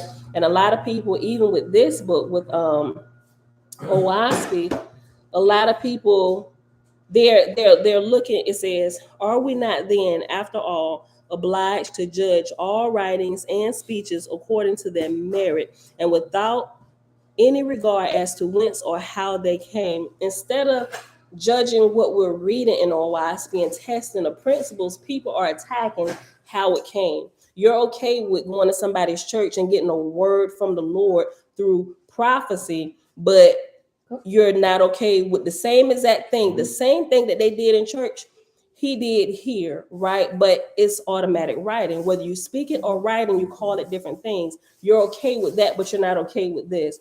You're okay with that, and you don't even go, you don't even question them. You don't even question them if what Lord God is speaking. You don't ask if it's the creator. It's probably their own spirit speaking to them, and you're okay with that. But here, you come here and you actually have things of merit that you can test and like hold it against like real scrutiny in religion or whatever. And it's by far from anything I've ever seen in my life up until this day. Everything in here, right? You can, well, if you understand how you can test things and you can prove and see if it's true or if the words actually have merit. They ain't even looking at that. They question who was the guy. First of all, it's a white dude. So no, we don't even accept it. No, it's coming from the wrong person. Well, how come you ain't doing this to the people in church? Right? You don't even ask them questions, but now you're gonna question him. And they ain't even looked at you want to argue them down. First of all, who is it? White man? Nope. I ain't got nothing to do with that. I'm just like, but somebody from the pulpit could have fair color skin and you still sitting out there like, yes, praise the Lord. Yes, yes. Let me give you $10,000 today. I'm writing a check. Yes, it's good. Cash it. Right. And you question everything about this man's background and all that stuff. Test the merit of what's being said here. Right. So I digress. Hold on. Are we not then, after all, obliged to judge all writings and speeches according to their merit and without any regard as to whence or how they came, right? And so you will be able to tell how and where things came if you got the common sense to test what's being said. If you can test what's being said, you can tell where it came from. And up until this point, I think this came from a holy place, a very place that should be reverenced, right? From the great creator himself. These are not the words of a man that any man could just sit down and thumb up or write or type, right? This came from a higher place than the wisdom we currently have here. That's just my personal research and just going through stuff, right? Okay, so let's go back. Verse 16, I'll read over. Page 697. First, I sent my miracle workers forth into every quarter, saying unto them, whatsoever was done by the ancient gods and saviors, do ye even so and greater. For I will show unto all the world that no man nor God is worthy to be worshipped because of miracles, right? And so clearly they didn't get that memo in the church because everybody worshiping Jesus because of his miracles, right? He gave us some fishes and loaves. So, verse 17, and they went forth at my command, and my angels went with them doing wonders. They healed the sick by the laying on of hands. They restored the blind to sight and made the deaf to hear and brought the supposed dead to life. They have caused writing to come on stone tablets and on paper and in the light of day by unseen hands. They have caused preponderous bodies without mortal contact to move and to beat time to music.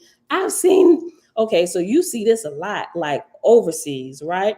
People and they fool the foolish, right? And if you they fool the foolish because there's just a certain level of education to understand that if you understand that you could, you can even make dead bodies do, right? And they got that down, fooling people left and right. Shayla, great rising. Listen, verse 19, page 697. They have caused writing to come on stone tablets and on paper in the light of day by unseen hands. They have caused ponderous bodies without mortal contact to move and to beat time to music. A child hath lifted 8 full-grown men with her little finger. They have passed full-blown flowers and plants through boards and tables unbruised and uninjured, and yet there was neither hole nor opening in the boards or tables. And that's being able to sargus. So just like you can sargus your body and walk through walls like Jesus did, you can do the same thing with objects and pass them through solid boards. Is that sargusing things. They have passed full-blown flowers and plants through boards and tables, unbruised and uninjured, and yet there was neither hole nor opening in the boards and tables. They have made stars of light that spake with audible voices. They have made pillars of fire by night and pillars of cloud by day. They have caused the spirits of the dead to appear as if in flesh and blood. And whilst thus appearing, talking face to face with their mortal kin who saw them, heard them, and by the subject of the discourse proved them to be the very angels of heaven, returned to their earth kin and friends. For the time of one generation, thy God hath thus kept open the gates of heaven, working through mortals by the angels of heaven. So after kept open the gates of heaven, after heaven, there's reference letter G. I'm hopping back over to page 700. G says, one average generation by definition is 33 years. Therefore, from 1848, when the gates of heaven were opened, the end point would have been 1881. If, however, the first arc of Cosmon is actually 3,100 years, according to the Elohist communications, then the end point would have been 1879 for a 31-year generation. This should not be confused with the duration of dawn, which in the case of the first Cosmon era was 35 years by Elohist communications, ending in 1883. Shebrew, shalom, shalom. Okay, so hop back to verse 25. For the time, on page 697, for the time of one generation, thy God has thus kept the gates of heaven. Hold on, I'm sorry. For the time of one generation, thy God hath thus kept open the gates of heaven, working through mortals by the angels of heaven. My testimony and my witnesses are hundreds of thousands. I hide not the work of my hand and my angels in a corner. I extend them abroad over the earth. I manifest in the cities and country places. I prove unto all peoples that common men and women can do the miracles for which gods and saviors have been worshipped. Right, let me read this again. Verse 26. Look, when I say I highlighted this whole thing up, y'all, up last night, going through, reading it over and over, going through here. Look, I made notes, pointing, making my references. This was talking about this, connecting the piece, yo. Just thinking about stuff, looking up other people. It's just like, oh my gosh. And there is this one lady who also, she's an older, I'm not even sure if she's still alive, but I came across her while searching some things on Oahspe, and she did like a really in-depth study to see if this stuff was true. And this woman was just flabbergasted. I don't remember the woman's name. I'm gonna post her, but I ordered her whole library last night just to see what sis. I mean, she got all kind of references, the age of man going into detail. So of course, I need to look at her findings, right? Because I'm the newcomer to the party. I'm just finding out all this stuff, right? So let me hear your wisdom and your wisdom and your wisdom, right? And I'm gonna share it with y'all. Yeah, I don't. What's her name? I don't remember her name, but I'm gonna share it with you. And you can find her on Amazon, and she has one book that you can download on Audible, right? So I started listening to that, and I'm just like, Pam, cut it off and go to sleep. You got to get up early. When I get on the road researching, it's like sleep just leaves me. But I know I need sleep. Everybody here at the house, and I'm just like, I need my strength. Or I could just lock myself away for the day and just go to sleep. But it ain't gonna happen. It just ain't gonna happen during the day. Right? Okay. I'm gonna share that with y'all. Share. And she got all kind of other references and stuff that I don't know about yet, but it's listed. I kind of went through every little thing, reading the inside, outside covers, and I even found one video where they was interviewing her, And I'm like, if they don't just shut up and let this woman talk, it's like everybody want to add their little stuff. And I felt that way because granted, they were looking for information too, but I'm like, would y'all just let this lady speak and tell y'all what she's trying to tell y'all? And so, okay, so we know, well, according to the Bible over here, yeah, we know, so they were doing right, but I'm just like, let her talk so I can hear this. But I'm gonna share the interview with y'all and her books, so y'all can look into it. And I'm not telling y'all gotta go get it. I'm just saying I came across it, and I think it's gonna be really good, and it's gonna add to my learning. All right. So anything I think is good, I share with y'all. All right. Verse 26. My testimony and my witnesses are hundreds of thousands. I hide not the work of my hand and of my angels in a corner.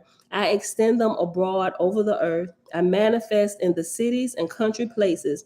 I prove unto all peoples that common men and women can do the same miracles for which gods and saviors have been worshipped. This is something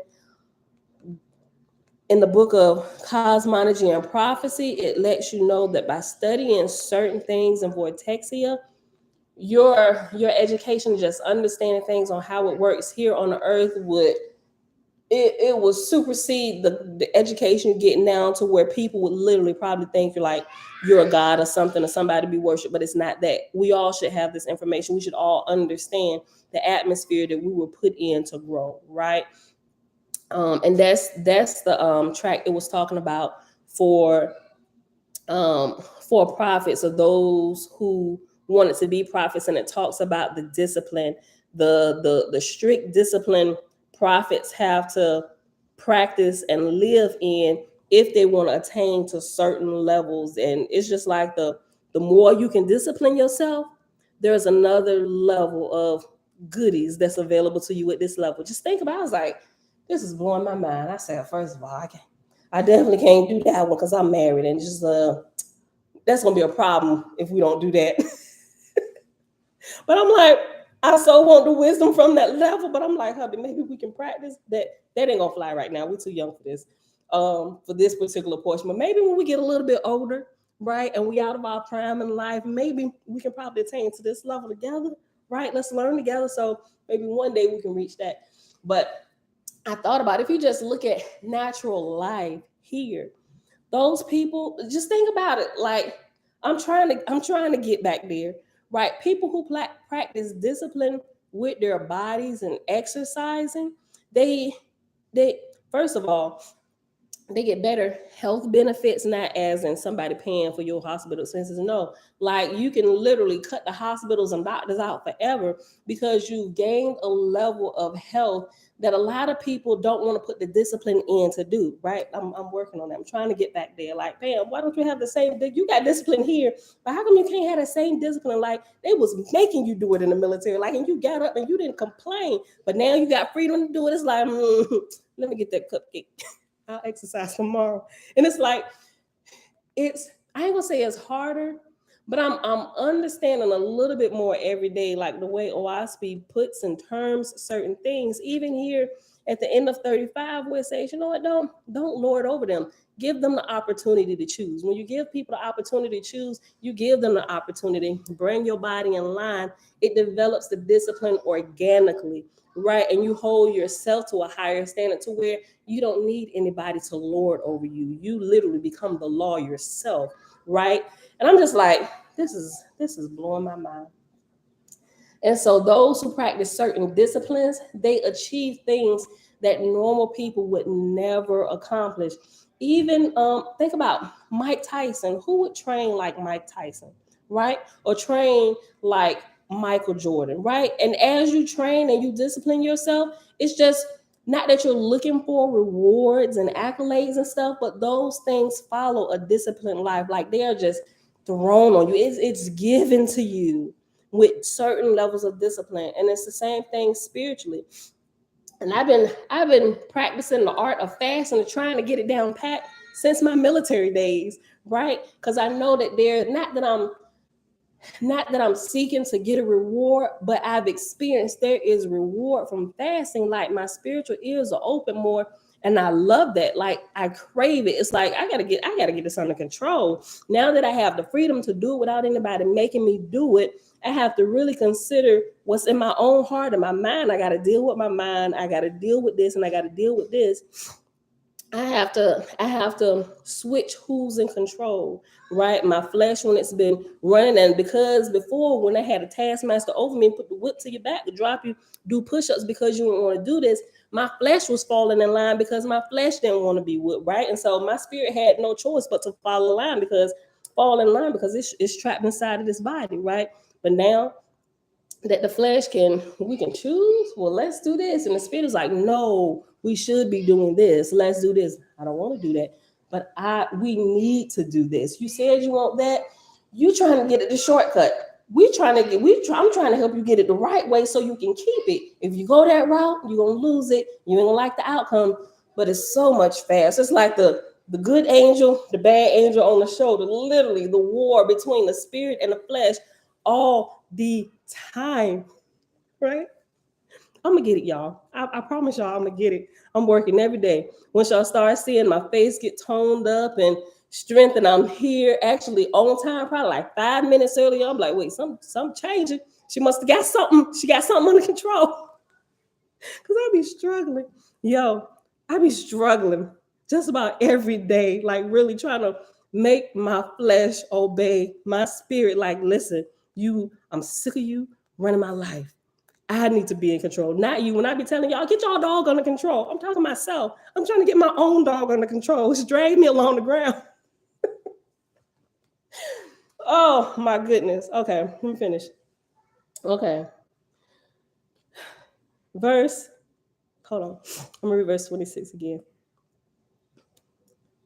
My testimony and my witnesses are hundreds of thousands. I hide not the work of my hand and my angels in the corner. I extend them abroad over the earth. I manifest in the cities and country places. I prove unto all peoples that common men and women can do the miracles for which gods and saviors have been worshipped. Yea, I give these powers unto good and bad men, and unto good and bad women. For I show miracles in order to break down the worship of miracle workers. For I will have none worship but Jehovah.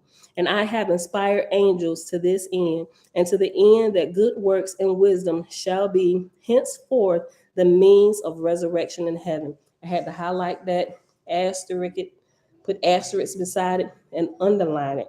For I will have none worship but Jehovah, and I have inspired angels to this end, and to the end that good works and wisdom shall be henceforth the means of resurrection in heaven. And I have shown also that only by harmony and the union of many can any great good come unto the generations of men. Now, chapter 37, God revealeth his method of work. So now he showed you what he did and why he allows certain things to happen. So we can give up the fight, talking about some, well, they didn't screw with the books, and what do we know? You know what? Give all that up. That don't even matter no more. We don't even care about that. The creator allowed it to happen to create this scenario that we have right here, right? But let's not get stuck there arguing over what we should still be doing, cut it all out, right? The whole point is to wake you up so you're not any longer under hard taskmasters. We want you to grow, right? You're teenagers, you're teenagers going into the young adult phase to where you should be doing life, right? You shouldn't have to keep coming running back to mom and dad's house, put under our rules because you can't get it together out there. We'll do it if the need arises. We'll let you come back, but we're going to push you right back out there so you can grow. You should be productive in this society out here, right? I'm raising up productive children, men and women, to make this place here a little bit better, right? Look, God revealeth his method of work. Verse 1, page 697. God said, think not, O man, that thy God goeth about a work without system and order. Verily, these are the first of my considerations.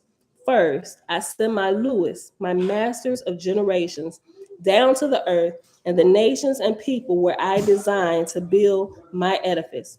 And my Lewis, by inspiration, control the marriages of certain mortals, that heirs may be born into the world, suited to the work that I have on hand. Jamia, shalom, shalom. Listen.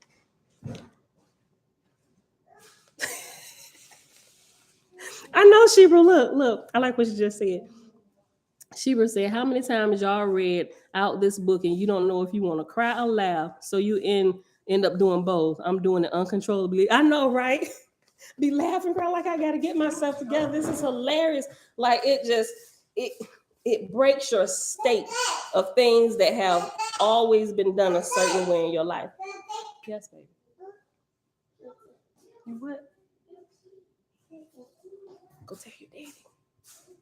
That's why you keep coming here, because daddy ain't listening. Go tell your daddy. I'll give you something in a minute. Cookie. They come here and ask them for cookie. That's what my grandbabies call me. That's the instead of calling me grandma, they call me Cookie. All right. Listen, verse 5, page 698. For many generations, my Lewis labored to this end. Let me go back. Verse 3. First, I send my Lewis, my masters of generations, down to the earth, to the nations and people where I designed to build my edifice. And my Lewis, by inspiration, control the marriages of certain mortals, that heirs may be born into the world, suited to the work I have on hand. For many generations, my Lewises labor to this end, raising up thousands and tens of thousands of mortal heirs according to my commandments. So, O man, since 400 years, my Lewis shaped mortal births to bring about the armies of God. And now, when the time of Cosman had come, behold, I sent my lords and my numerators to receive the harvest and the records of my Lewis. Pay attention to all this, y'all, what they about to say. Listen. Verse 8. Thus, O man, thy God knew beforehand what part and what place each and every one of his mortal labors was adapted to. And through my lords and generals and captains of my angel hosts, I commanded them to fall to the work on my building. And after I commanded them, after them is reference number 58, and 58 at the bottom says man. In the previous version, I commanded man, but here it's updated, it says I commanded them to fall to work on my building. Some heal the sick, some work, I'm sorry. Yes. This teeth is about to fall out.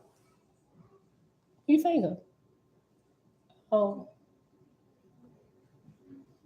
It looked like a wait. Oh, that one beside. I was about to say that already fell out. That one. Okay. Well, good. You gotta lose your baby teeth. Go brush. Okay. Verse 9, page 698. And through my lords and generals and captains of my angel hosts, I commanded them to fall to work on my building, some to heal the sick, some to work signs and miracles, some to lecture, some to write, and so on, everyone according to the work of his adaptation. And all of this is to one purpose, not to build up or exalt any man nor God nor religion, but to found Jehovah's kingdom on earth. Pay attention, y'all. To give man the system of universal peace, love, and harmony in Cosmon, adapted to all nations and peoples in all the world. And I commanded my lords and angels, generals and captains to this end. And I furthermore commanded certain angel registrars to accompany and be with mortals in this, the Cosmon era, to observe them at the work I provided them. Pay attention. It's about to listen. Verse 14, and to whoso doeth a good work in truth, righteousness, wisdom, and love, my holy angels are commanded to extend their sphere of usefulness and light. So when I read that, I'm like, yo, that's what I'm doing here. Help me. I need more information. Help me to really understand this, right? Help me help you. build your kingdom here on earth. Look, y'all should have seen me last night while I was going through this. Look, hold on, listen. Verse 13, and I commanded my lords and angels, generals and captains to this end, and I furthermore commanded certain angel registrars to accompany and to be with mortals in the Cosmine era, to observe them at the work I provided them, and to whoso doeth a good work in truth, righteousness, wisdom, and love, my holy angels are commanded to extend their sphere of usefulness and light. I said unto my angels, go ye with these proofs before mortals, with signs and miracles. Go to the rich and the poor, to the learned and the unlearned, and ye shall observe them as to what use they make of the new revelations. Listen, when I read this, I was like, yo, so remember I told y'all this one morning, it was early in the morning, I had woke up. I thought I was completely woke, but I was in that in-between state. Jen, shalom, shalom. I was in that in-between state, right? And I saw, matter of fact, I think I told y'all this last week, I saw 3 people walking in my bedroom, but I realized I wasn't in my bedroom, and it was extended extremely large, and they were walking like in this V formation, like a triangle formation. Like one was here, and one was here, and they all had like clipboards. Like they were observing me. They were walking past. They didn't break ranks, but they were in this triangle formation. And I looked at them, and they said, is this one of the ones who would be? And then the sound went out. And I'm like, one of the ones who would be what? Is one of the ones who would be what? And they just kept on walking. Like they were going, like I remember I gave you the example how in a hospital, when they're turning over the shifts and stuff, and they're walking, or they have like their intern or the residents and everything, and they're going from room to room and stand there, they'll go in and observe what's going on here. And they're doing their rounds and doing a shift turnover and stuff. That's how it looked. And they said, is this one of the ones who would be? And I was prevented from hearing the rest of what they said. I'm like, one of the ones who would be what? One of the ones who would be what?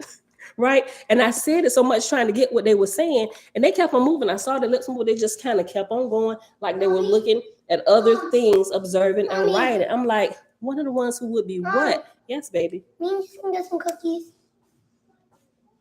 Why is sweets the first thing y'all think about when y'all wake up in this house? Me and just want some cookies. No. That's what I had to ask you. Dad told y'all come ask me. Well, I'm saying no. Mom. Wait, how about we eat something else before we start up with the sugar? I'm gonna cook something in a minute. No. Yeah, so That's disgusting. Oh, Bella. I don't know what to say. I guess you just want to get cookies today. Listen, okay, so that's that. I'm gonna read verse 15 again, page 698. And I said unto my angels, go ye with these proofs before mortals, with signs and miracles. Go to the rich and the poor, to the learned and to the unlearned, and ye shall observe them as to what use they make of the new revelation. Listen.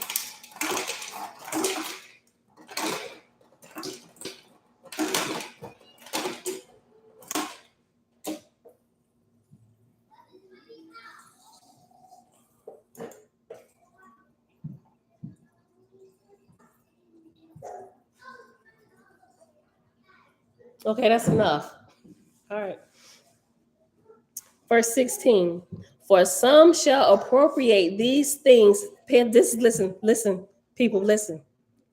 For some shall appropriate these things to money making, some to personal fame, some to evil purposes, but a few to the glory of the Almighty and the exaltation of mankind. Try ye all mortals, and make a registrar of them and their behavior, and preserve the same in my heavens. Girl, yes, what? She don't want that. She just keep calling my name. Verse 17, try ye all mortals, and make a registrar of them and their behavior, and preserve the same in my heavens. And it shall come to pass that many of my seers shall have great poverty and great hardships, for they will be unsuited to serve mammon. Nevertheless, they shall convert the rich, proving my truths unto them, and my seers shall go to them in distress, and the rich shall deny them and refuse them. Verse 19. Make a record of these also, for in course of time, and because of the hardness of their hearts, I shall withdraw my holy angels away from such rich people, and they shall be left to fall into the obsession of Druhas, and their families shall be obsessed, their wives or husbands or sons or daughters. And listen to this, my Bible reading friends. Listen to this. Verse 20, page 698. And their families shall be obsessed, their wives or husbands or sons or daughters. And the Druhas shall divide the families, turning a man against his father, and a daughter against a mother, and a daughter-in-law against her mother-in-law. For whoever goeth away from me, paying tribute to Satan, and after Satan it says self, those who step away from the Creator to pay tribute to themselves, to raise their own kingdom, to take the truths that the Creator has given to be free unto all men, they begin to charge people for the truth and for a prophecy. For whoever goeth away from me, paying tribute to Satan's self, I will not follow after. And the Druhas shall say, listen to this. Listen to this. Hold on. Don't walk away yet. Elijah, don't walk away yet. Listen. And the Druhas shall say, think not we are come to send peace on the earth. We come not to bring peace, but to bring a sword. Who said that? Who said that? Didn't Jesus say that? Right? Didn't Jesus say that? But here, they said those who say that, the one who says this, is coming from a Druha, right? Yo, listen. For whoever goeth away from me, paying tribute to Satan, self, I will not follow after. And the Druhas shall say, think not that we are come to send peace on earth. We come not to bring peace, but to bring a sword. And families of the unrighteous, being obsessed with Druhas, shall keep secret their convictions, and they shall say, this is lunacy, meaning derangement. Others being asked if they belong to the new dispensation shall say, nay, we know nothing of it. Behold, we are good members of the church. And now, accordingly, all such matters were recorded in my heavens, and such mortals became known unto me. And such as consulted the spirits in regard to money making or to earthly matters for self's sake also became known to me. Right? So all those that's doing all this and padding your pockets after you giving people a little bit of truth, he said, oh, you are red flagged, right?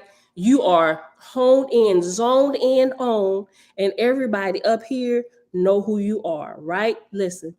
And such as consulted the spirits in regard to money making or to earthly matters for self's sake also became known to me. And listen, here's what he said. After we the red flag, all y'all, the money making prophets, right? The money making seers, everybody that's using all this wisdom that I've given to all mankind for free, everybody that's charging for what I have given to man for free, the bullseye is on you. And here's what he say about them. And such as consulted the spirits in regard to money making or earthly matters for self's sake also became known to me. And I commanded my holy angels to withdraw from all mortals who were not working for Jehovah's new kingdom, who were of no profit in the resurrection of man. And behold, this was also done. He said, although you're down here taking a profit, you are of no profit to me.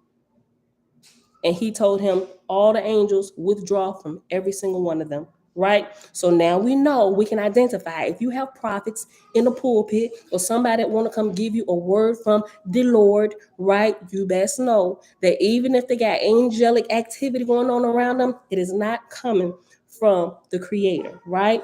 It's Druges. Druhas, Fetals, and familiar spirits who are working with them because they have gotten off track. Do not find yourself in their path. Listen, let me just read it because it's 31 verses and we was at 28. So let me go back up a little bit. I'm gonna go back to matter of fact, let me just go back. Let me go back to 19. Because when I'm done, we're gonna have to end. That's gonna be it for today. So let me go all the way back to verse 19. I want to say let's go back to 1. But verse 19. No, let me go to 17. No, the money making. I gotta go to 16. Okay, verse 16. For some shall appropriate these things to money making, some to personal fame, some to evil purposes, but a few to the glory of the Almighty and the exaltation of mankind. Try ye all mortals. Give them all a chance. Give them all a chance. Let's see what they do. Let's see what they do with this information they learned while they were still in the house with daddy and mom. Let's see how they use this information when they get out there on their own. Give everybody a chance. For some shall appropriate these things to money making, some to personal fame, some to evil purposes, but a few to the glory of the Almighty and the exaltation of mankind. Try ye all mortals, and make a register of them and their behavior, and preserve the same in my heavens. And it shall come to pass that many of my seers shall have great poverty and great hardships, for they will be unsuited to serve mammon. Nevertheless, they shall convert the rich, proving my truths unto them. And my seers shall go to them in distress, and the rich shall deny them and refuse them. Make a record of these also. For in the course of time, and because of the hardness of their hearts, I shall withdraw my holy angels away from such rich people, and they shall be left to fall into the obsession of Druhas, and their families shall be obsessed, their wives or husbands, or sons or daughters. And the Druhas shall divide the families, turning a man against his father, and a daughter against the mother, and a daughter-in-law against her mother-in-law. For whoever goeth away from me, paying tribute to Satan, self, I will not follow after. And the Druhas shall say, think not that we are come to send peace on earth. We come not to bring peace, but a sword. And families of the unrighteous, being obsessed with Druhas, shall keep secret their convictions, and they shall say, this is lunacy, meaning derangement. Others, being asked if they belong to the new dispensation, shall say, nay, we know nothing of it. Behold, we are good members of the church. And now, accordingly, all such matters were recorded in my heavens, and such mortals became known to me. And such as consulted the spirits in regard to money making or to earthly matters for self's sake also became known to me. And I commanded my holy angels to withdraw from all mortals who were not working for Jehovah's new kingdom, who were of no profit in the resurrection of man. And behold, this was also done. And it came to pass that many whom I had offered the exalted work fell into the hands of Druhas. And after offered the exalted work, after it has reference number 59, and it says 59 down here, many to whom I had designed for exalted work, right? Kind of just like you start off good, the gods and everything, and then they were once righteous, and then they fall into the lowest depths and they become false gods, right? It's like the same process is happening over and over, here in the flesh and out of the flesh. It's, everything we're doing is always being done over and over. Like the pattern is there for us to see if we could only but see and gain the wisdom and use it. Verse 28. And I commanded my holy angels to withdraw from all mortals who were not working for Jehovah's new kingdom, who were of no profit in the resurrection of man. And behold, this was also done. And it came to pass that many whom I had offered the exalted work fell into the hand of Druhas, and they held conferences and were divided, man against man, woman against woman, full of boasting and short-sighted wisdom, seeking the applause of the multitude. And so my angels sifted them and sorted them in order to find such as were willing to sacrifice self for the sake of the Father's kingdom. These I drew aside, and I said unto them, Ye that choose to serve Jehovah, behold, Jehovah hath chosen you also.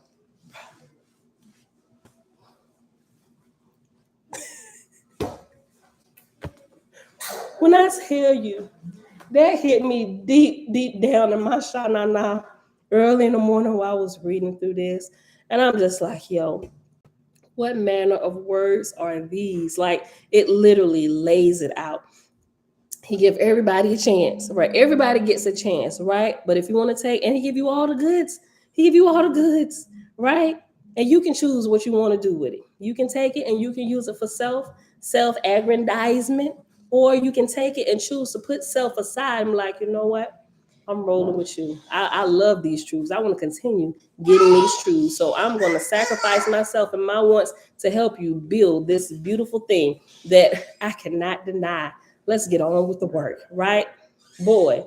And when you do that, boy, how temptations come to see if you're really standing on what that oath that you just gave, right? But it has to come. You have to see the strength within yourself to make sure the Father knows, but you need to absolutely make sure that you are completely, for lack of a better word, sold out to the Creator and the Creator alone. Like, we need to know when we see you, Creator, gang. Ain't no playing with them. There's nothing you can, just like Eleazar, his wife and his 7 sons, Creator, gang, right? It's like we running, jumping in the fire. Creator, gang. Ain't nothing you could do to deter us. Creator, gang, all day long. I'm just like, whoo! So I had to read this to y'all today. This completely blew my mind. All the early hours of the morning and stuff. I'm like, yo, where have these words been? But the words have always been there. They've been floating around since what, 28, the 1880s? I didn't know about it. I wasn't born till 1979. A whole however many years later, right? And then I still didn't learn about this until this very year, a few months ago, when we started reading. Like, when I finally opened it up, I'm like, yo, what is this? What is this? Right? There are no human words that I can use to describe the experience and the richness of my spiritual life that has begun to happen since said book has crossed my path. Yo, this is, I don't know what else to say. But we are at the 2-hour mark today, and this is gonna be it today.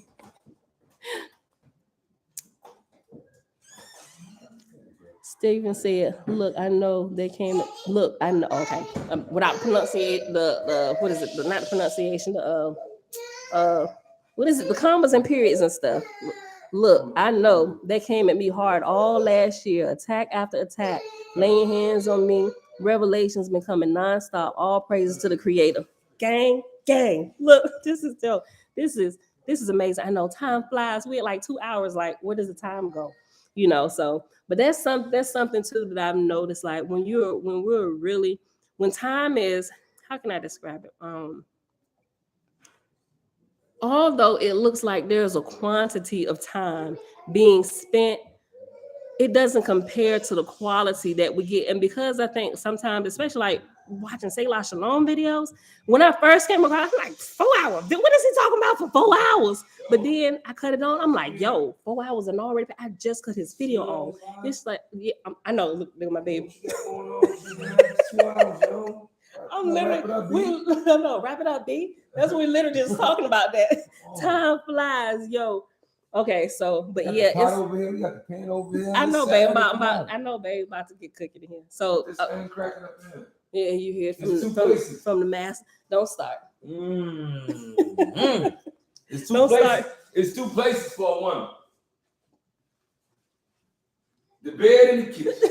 Kitchen and the bedroom, Florida. The kitchen and the bedroom. You know anything about good times, you know. Look, don't start, cause let me know. Let's end this video. But anyway, it's vibes. That's what I was about to say. It's vibes.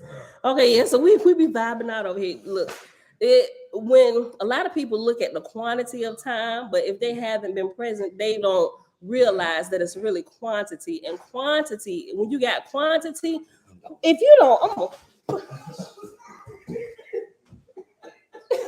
better stop. James Murphy. Look, I didn't say your whole government name. Look at us like that, like it's nasty. You saying that on a Thank you, son. Thank you. Would you talk to your father? Talk to your father. This is not the live for the head. other grown women that trying to receive something completely different. Hey, this is mine over here. Okay, we really got to go now. With my son. Boundaries.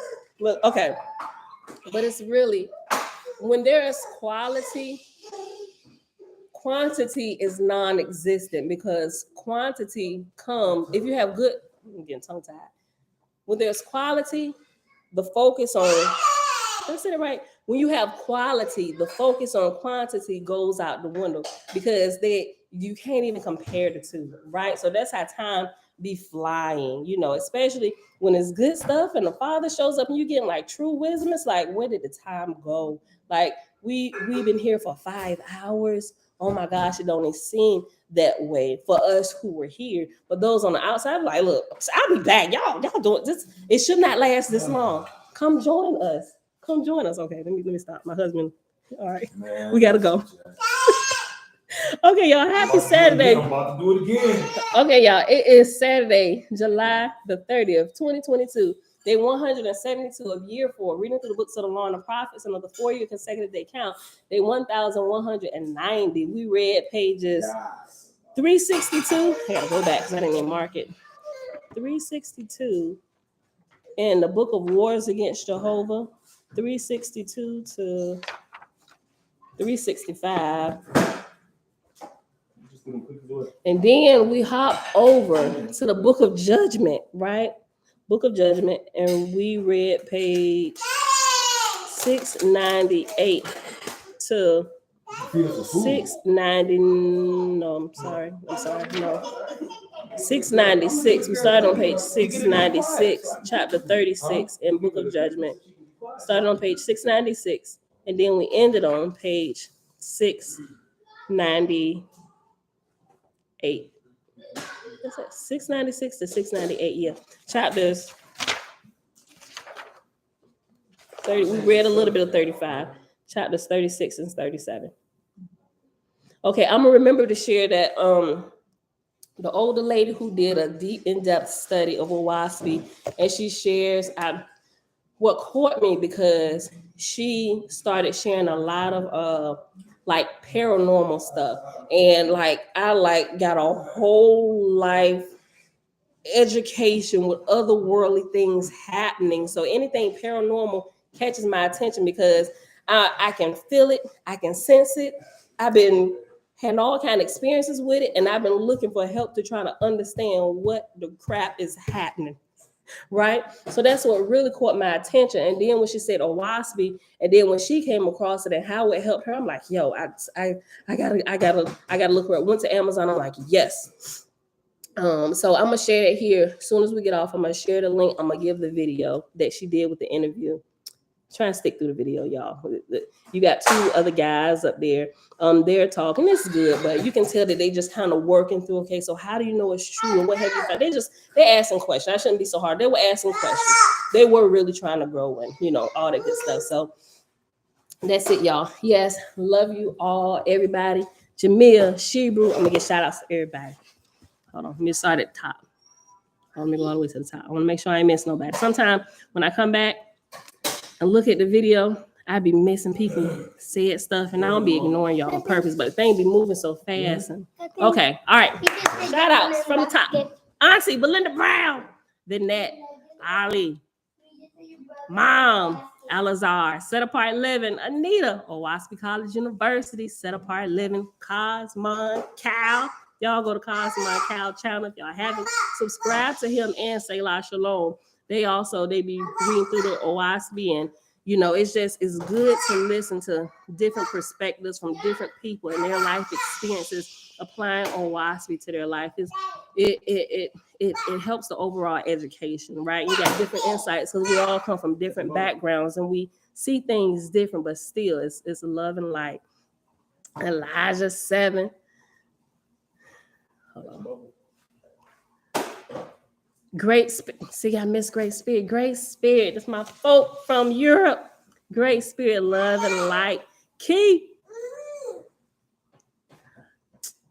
Alicia, y'all, girl, when did you hop in over here? See, I didn't even see you was over here, sis. Look, Alicia, y'all, Alazar, Shireen Lazada. Shalom, sis. Stephen. I think that's everybody. It's just repeating. Francis.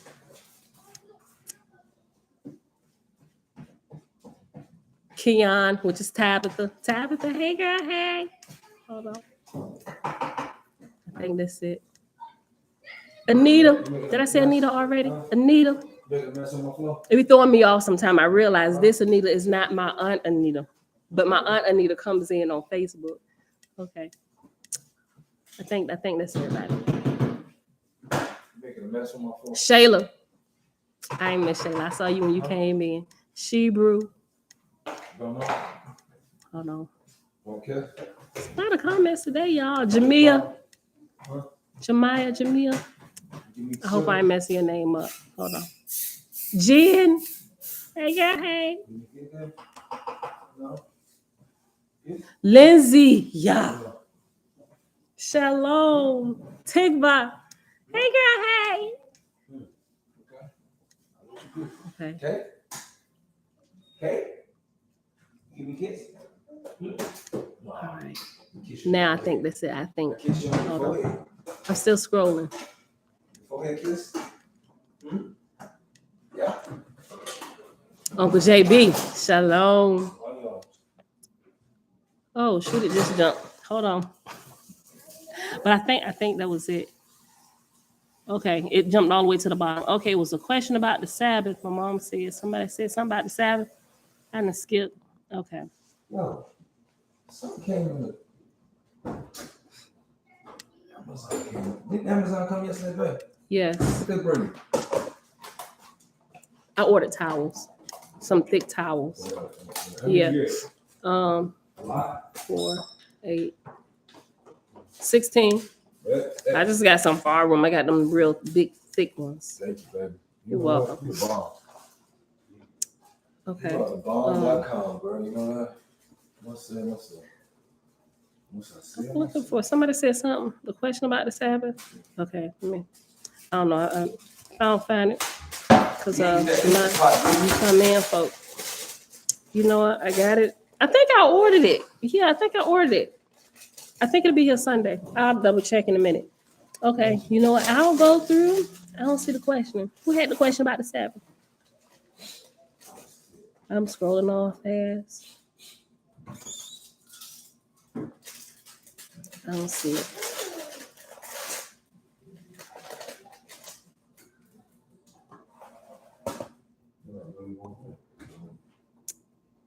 You want what, babe? Josh been asking about lasagna. I told him. You don't have anything about it. You asked me last week. Okay. I don't see the question about the Sabbath, y'all. Okay, but that's gonna be it. If I missed it, you post it. Just post it down here, and I'll like answer it tomorrow, maybe if I know. Okay, but that's it, y'all. She asked. Hey, you gotta go to Oh, when is it? Oh, that's when is the Sabbath? You know what? Let me go. This last Wednesday was the last Sabbath for this moon cycle. Let me pull up my thing. Okay. Real quick, and we gotta go. Let's search. Need to check the charts.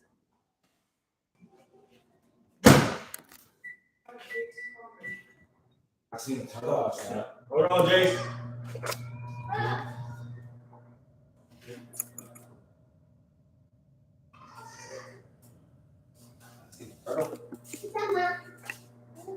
What?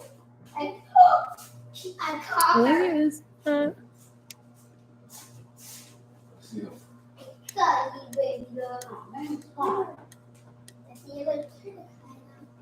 Mommy, Oh, okay. Mom, Hold on.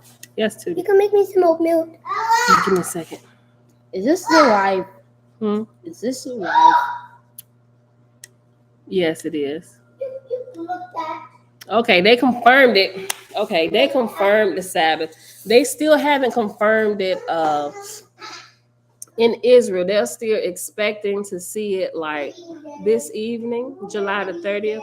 But it's been confirmed in like a few places in Florida, Michigan, Iowa, Texas, few places in Texas last night. So because we are on this side over here, we follow it from the time we see it. Israel with their time zone change and everything is different. So the Sabbaths will, so by default again for this next moon period, a lot of people will be observing the Sabbath on the right day. So it moves to Fridays now, right? For this moon cycle, the Sabbath will be on Fridays.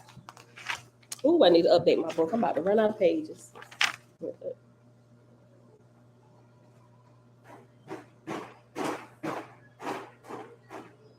Okay, so August the 5th, this upcoming Friday will be the first Sabbath for this next moon cycle.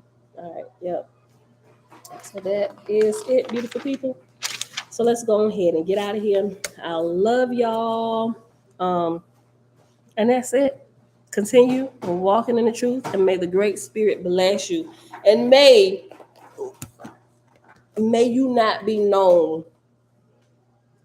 May you not be known to have you stricken from the books. Like they said back here, those I also know who took the truth and used it for self. May you not be one who takes the truth and use it for selfish reasons and selfish gains. May you take the truth that the Great Spirit, that the Creator, that Yah gives to us to develop yourself, that you may help develop everybody else. Right? All right, y'all. So yes, that means yesterday was New Moon Day. Yes, that's correct, Anita. All right, y'all. Wait, yeah, that's right. Can you end it? I'm about to end it. Please. All right, y'all. That's it. I love y'all. I'll see y'all back here tomorrow morning, 7:30. Remember, on the weekends it's 7:30. Give us an extra 15 minutes, but during the week, 7:15. If it's a Sabbath, we not here. Period. Right? So we just resting on that day.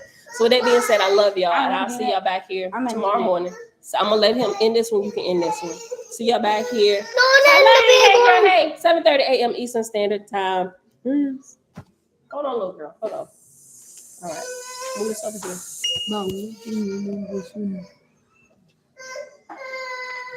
Yep.